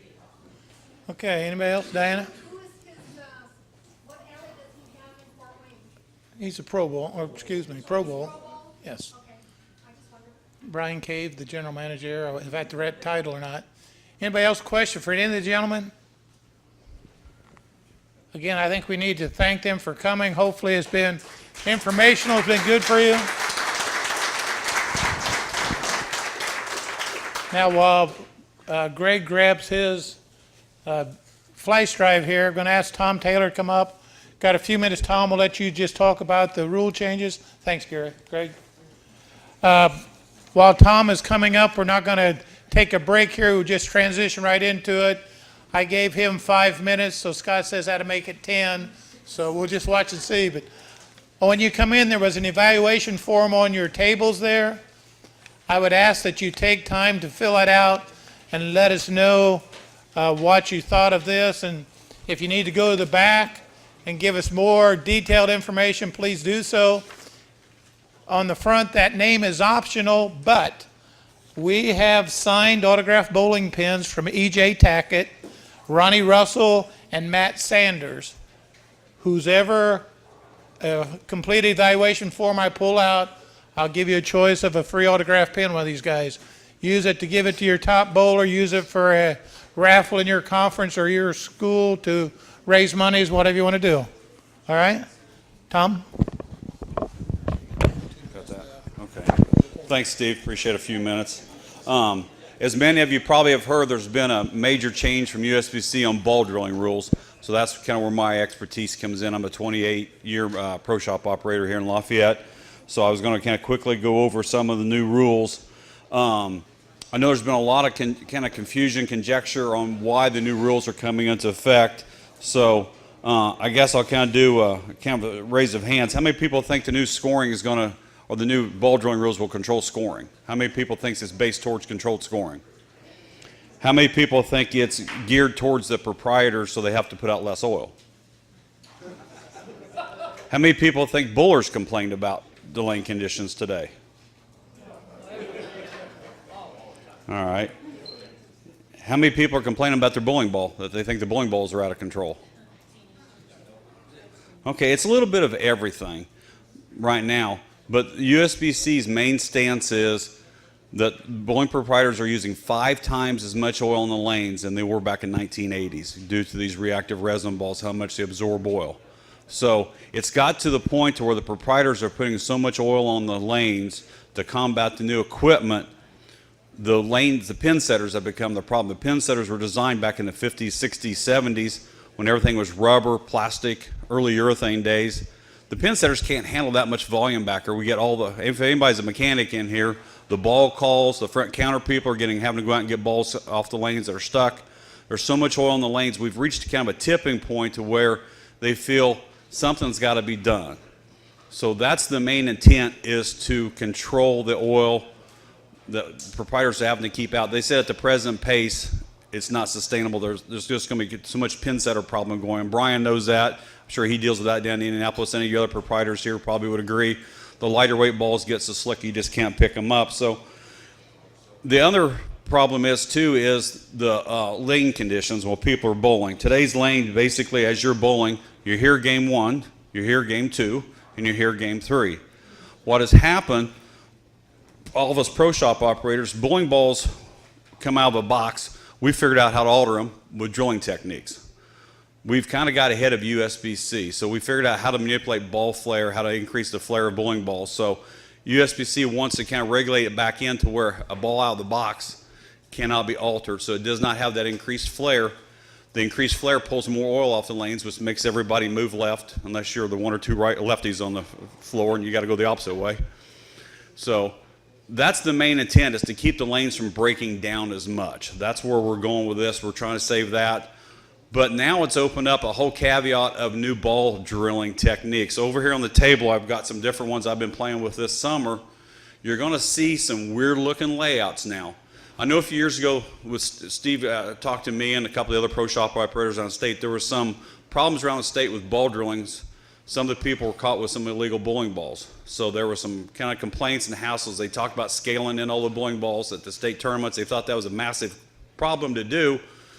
So they kind of did it more. They had me teach a class here a few years ago, a visual. If you look at the bowling ball, the little center of gravity dot is more than 1 inch shifted left or right. This is probably a red flag. Well, today, you can basically move that CG 3 to 4 inches to one side or the other and still be legal, because the new ball drilling rules went into effect August the 1st of this year. You can do the either or rule. You can drill it the old way we have with a balance hole, or you can drill it 3 ounces without a balance hole. So you're going to have the either or. So now by visually looking at bowling balls, if that CG is kicked way off to the left, it's not illegal. If it's kicked way off to the left and has a balance hole, it's legal right now. But August the 1st, 2020, those balance holes have to be plugged. Very few balls, the whole ball will have to be plugged, because that balance hole mostly was to increase the flare and take a little bit extra side weight out. It's not really going to change that much. I've got some bowling balls up here for you to look at. The basic rule is going to be, people ask what's going to happen with the ball reaction when we plug my balance hole. If that balance hole is pretty much straight across from the center of your grip over, plus or minus 1 inch from that center line straight across, you'll see very little difference in ball reaction. If that balance hole is over and down more towards your thumb hole, you're probably going to lose 1 to 3 boards of overall hook. If the balance hole is over and up, which we put in some positions to actually decrease the hook, so backwards effect is going to happen. So if we move a hole over and up to decrease hook, when we plug it, that ball's now going to hook more. So we manipulate the balls based on what our consumers need. Sometimes we do it to move the track floor, so it gets it off the finger and thumb holes. We're not going to have that option going forward. If a ball hits the holes off your hand, we're no longer going to be able to put a balance hole in it to move it. We're probably going to have to re-drill bowling balls. And people are just, it's something that's going to happen. We don't have that manipulation now with balance holes coming forward. So you're going to have to be kind of forgiving with your pro shops. We don't have that tool. Right now it's going to be surfaces. That's what's coming up. You're going to have to change ball reaction with surfaces. That's where the future is going to go, is changing more with surfaces. USBC and the ball companies, things are a little frosty between the two ball companies, or between the two entities right now. Needless to say, I've been in a lot of seminars. The ball manufacturers have had pretty much free reign. They can make bowling balls hook and absorb oil as much as they want. Now USBC's put a limit on it, which I applaud them for. I just wish they would have done it sooner, but I applaud them for what they've done. I think this is going to be great going forward. The problem is the immediate impact is going to be for the consumer. The ball manufacturers don't have to start reining in their oil absorption rates completely to 2022. That's when it starts to take in effect. So they're going to slowly implement that because technology takes some time. The quick fix is for us to eliminate balance holes, change the static weights. Static weights have been proven to only change the reaction of a ball very minimal. It's really not that. It's more the pin placements, surfaces are more important than your total side weight balance of a ball. That's why they've opened it up to 3 ounces. A lot of us just feel this should have went into effect sooner, so the oil absorption wouldn't have got as much. So now it's become a vicious cycle. So the ball manufacturer comes out with ball X that hooks a mile. Scott puts more oil in the lanes. Ball manufacturer comes out with a ball that hooks even more. Scott puts more oil out in the lanes. They come out with another ball that hooks even more. Scott puts more oil in the lanes. We're to the point now where it's a mechanics problem. Now it's in the back end. We're getting so many ball calls, so many problems. It's got to a point where something's got to be done. So they're going to kind of start backing this off kind of gradually. So that's kind of where we're at doing that. The current rule is 1 ounce of side weight, 1 ounce of finger or thumb, and 3 ounces of top weight. The new rule will read 3 ounces of side weight, either way, negative or positive, 3 ounces of finger weight, and still the 3 ounces of top weight. One of the advantages we're going to have as pro shops, a lot of you that know anything about pin placements, if the little CG dot in your pin, sometimes they're not in the right position. The ball may have too much finger weight. We would have to add a balance hole to correct it, or too much thumb weight to correct it. We won't have to stock as many bowling balls now, so that does give us a little more leeway. You can drill a pin up with a short pin. You can drill a pin down with a long pin now. So we're not going to have to be as critical with that. There are some exceptions if you want certain performances. The ball manufacturers, USBC, have done some research. You're basically now, if you want maximum hook out of ball, you're going to go with probably a lot of thumb weight and a lot of side weight to kind of offset the lack of a balance hole. All the testing that USBC has been doing and the ball companies kind of prove more your pin down, heavy thumb, heavy side weight balls are going to simulate the closest we can get to having a balance hole in a ball. But there are some exceptions to every rule. Certain players track high, too much of a pin down may pull it up over the fingers. So there's going to be exceptions to every rule. So it's not straight across the board, but that is going to be kind of the future of it. You're going to see more pin down equipment for the players who need a little bit more help to get the ball to maybe move a little sooner, where we used to be able to use the balance hole. I found this rule kind of disturbing. We have a lady bowler here in Lafayette who's crippled, bowls at one of the other centers, and she uses a handicapped ramp to bowl the ball with, roll it down the ramp with. Right now, that's legal, but in 2020, this is directly from USBC Specifications Department, she can no longer use her own bowling ball with holes in it to roll it down the ramp, because that would be described as a two-handed delivery, no holes in the ball. She's going to have that ball totally plugged or buy a new bowling ball, and she has to do that. She's using a ramp, so she's going to have to plug her ball, no holes. That ball will have to have no holes. A ball with no holes must be under 3 ounces of top weight. There's no restrictions on side or finger weight, because as long as it's less than 3 ounces, you'll have less than 3 ounces of side weight if the ball's rolled over on the side. Some of these rules I don't think have been thoroughly thought out. I think there's going to be a lot of questions coming in the next 2 years on the rule changes and coming up. So a lot of us pro shops are in contact with USBC, so I'm not 100% for sure that these rules will stay 100% as written. I could see maybe some modifications coming as we encounter some problems. But I just kind of thought that was unfair. This lady was going to have to plug a ball to be able to bowl. If she uses a house ball, the rules do not apply. House balls don't count. If the ball is custom fit for you, it's your ball. If you take a ball off the rack and they were to bowl with it, none of these ball drilling rules apply to house balls. So she could use a house ball. Lucille's over there laughing. So this is the technicalities that we're going to be dealt with. So you're going to have to kind of check with your pro shops and kind of see how these things are going to kind of play out. One of the other drillings over here that was been used for a few years is what's called the triangle grip. You can take 3 finger holes in basically a triangle pattern. You can spin a ball 6 ways and get 6 different ball reactions. It works great for some of these middle school and high school kids that don't have the financial resource to own 6 bowling balls. You've got 6 bowling balls in one drilling. USBC is banning that rule too, because they say that is too many holes. That's an extra balance. So that 3rd finger hole you're not using because it's in a triangle shaped grip. You cannot use that. So after 2020, that drilling is no longer allowed. I've got some ball drillings over here for the two-handers. That's probably who it's going to affect the most. Two-handed rule as it stands right now, you can have your 2 fingers in the ball and your thumb hole, or your 2 fingers and a balance hole, but you can't have all 4. Going forward, the new rule is in place right now. You can have your 2 fingers only in the ball, no thumb, no balance hole. You have to scribe a little X in the palm of the person's hand to show where grip center is supposed to be. That way the ball cannot be flipped and turned upside down to where one way you can roll its pin up, the other way is pinned down. That's going to be that's stopped now. You cannot flip the ball upside, or 2020. That will be into effect where you cannot flip a ball. You have to mark grip center. The pro shop has to mark grip center with a little X, scribe it in. It has to be a permanent engraving on the ball. So the kids are not allowed to flip the ball upside down, to have a pin up one ball, one throw, pin down the next throw. So You're going to stand in front of him just to see if he flips the ball up? how we're going to police this? Yes, that's a good point, how we're going to police this. But if a kid, technically, if they're caught doing this, that is an illegal delivery. That's 0 for the throw. So this is going to open up a new can of worms that we've never had to deal with before. Some of these rules, I don't know if they will stay. Hopefully people will talk to USBC specifications. People may talk to them and see if we can make some tweaks to the current rule. But overall, the rule's for a good reason, to help cut back on the oil problems we're having. Overall, it's a good rule.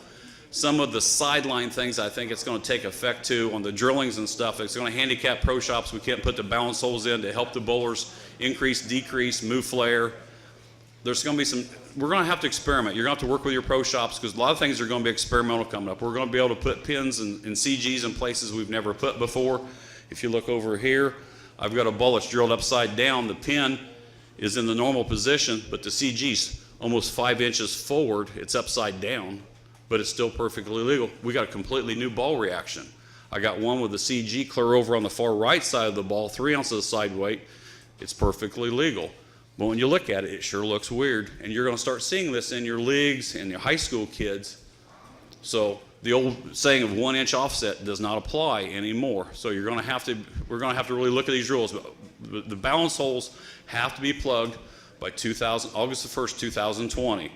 Starting next summer, no ball cleaners are allowed during competition. They're taking ball cleaners away during competition. August the 1st, 2019, you're allowed a dry towel or a dry chamois from like the ball manufacturers. You're allowed to use those. The only way you can have ball cleaner on a ball is if you go to the tournament official or league official. If you get some stain or some grease from the mechanic off of the back on your bowling ball, you have to have permission to have that spot cleaned only and not the whole ball. You can clean the affected areas only going forward on that one. You can still use your ball cleaners before and after, but not during competition starting 2019. That rule is new for next year. Sir? Yes? Is that a tournament rule or league rule? That is any USBC sanctioned competition. So yeah, so it's everything. It is everything. It's going to affect the high school kids. It's going to affect your Saturday morning kids, your men and women's leagues. It's going to affect everybody. No cleaners during competition. If you do have a problem, you have to take it to your league secretary, your league president, get permission to have that spot cleaned on the ball, and that's the only spot that's allowed to be cleaned. So we expect to sell lots of towels and chamois next year. Anybody have any questions on the new rules? Bryan Petrie. Happy birthday, Bryan. He's 39 for the 4th time.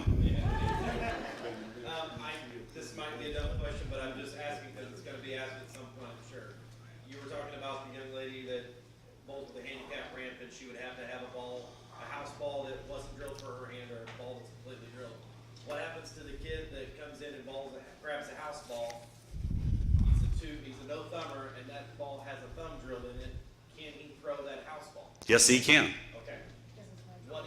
What if it is most bowling centers you can walk into, you see somebody has donated a reactive ball that's on the rack, and that kid knows that ball is there, and so he grabs it and it's got a thumb hole, even though that is not customly drilled for his hand, can he throw it? No.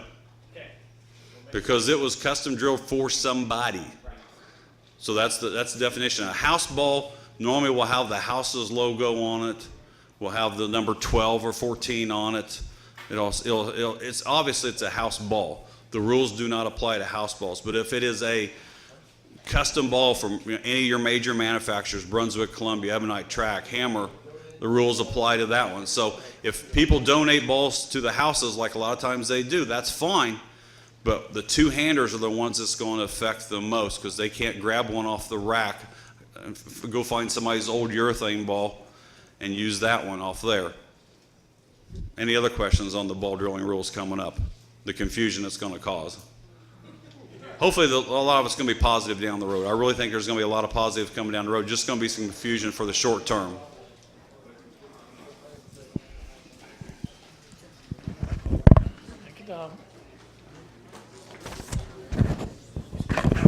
Kind of one other quick note. I was told one of the gentlemen in here I'd explain something. The cracked ball phenomenon has got to be pretty big. The ball manufacturers are sharing with us something to help, a couple of things to help eliminate some of this. The plastic bags that all your bowling balls come in, keep them stored in that at all times. I don't care if the ball is in your locker, in your bowling bag, in your trunk. The plastic bags are what they're determining now helps keep the natural moisture in the bowling balls. They recommend that you keep them in plastic. Storing them on any material that absorbs carpet, those seesaw chamois that I've sold the heck out of for 28 years. They're telling us now that those are sucking the chemicals out of the ball, causing cracking trouble. You want to put a plastic bag around the ball, then put them in your little seesaw to store them. Manufacturers are doing tests finding out. They're trying to alleviate the cracking problem because it's a warranty issue for them. It costs them a lot of money. If you're going to leave your ball stored for an extended period of time, a month or longer, They recommend storing it with the holes facing down, not up. They're saying that causes stress cracks with the holes up. The ball wants to spread apart. With them down, it closes the holes in. So there's some FYIs. They're saying store them with the holes down for extended periods of time. Keep them in a plastic bag that we all give you guys when you buy a ball from us in the shops. Keep them in the plastic bags. Don't store them on wood ball racks. Don't store them on concrete.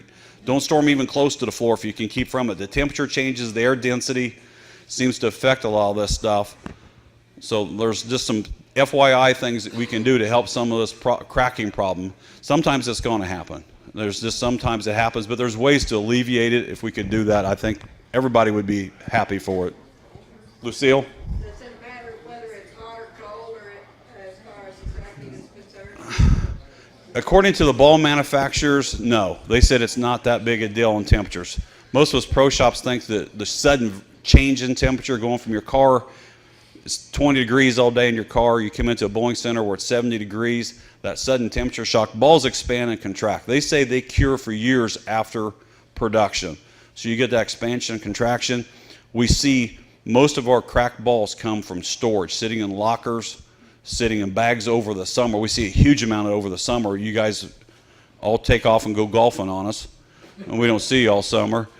Then you open your bag up and the ball's cracked. So try this trick going forward. Keep them in your original plastic bags, store them with the holes facing down, and just see how you get along with this. This is just what the manufacturers are recommending on this.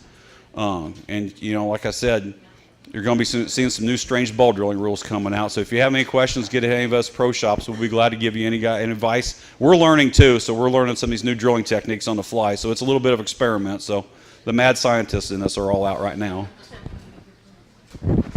Okay, thank you, Tom. Anybody any questions before they get away?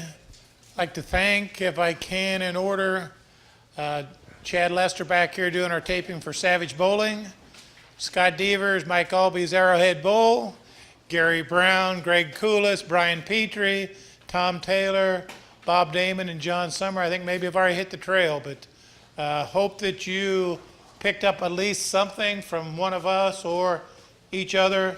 Again, your evaluation form, fill it out, get your name on, and I'll give a bowling pin to whoever's name I pull out. Put those on the table out here when you checked in.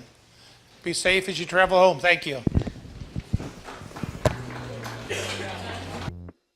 Thank you for watching the 2018 Indiana High School Bowling Coaches Clinic. If you want, check out some of our other videos. If you like what you see, make sure to subscribe to our channel and click the bell for instant notifications on when we post new content or even go live. For now, so long and keep it on the lane.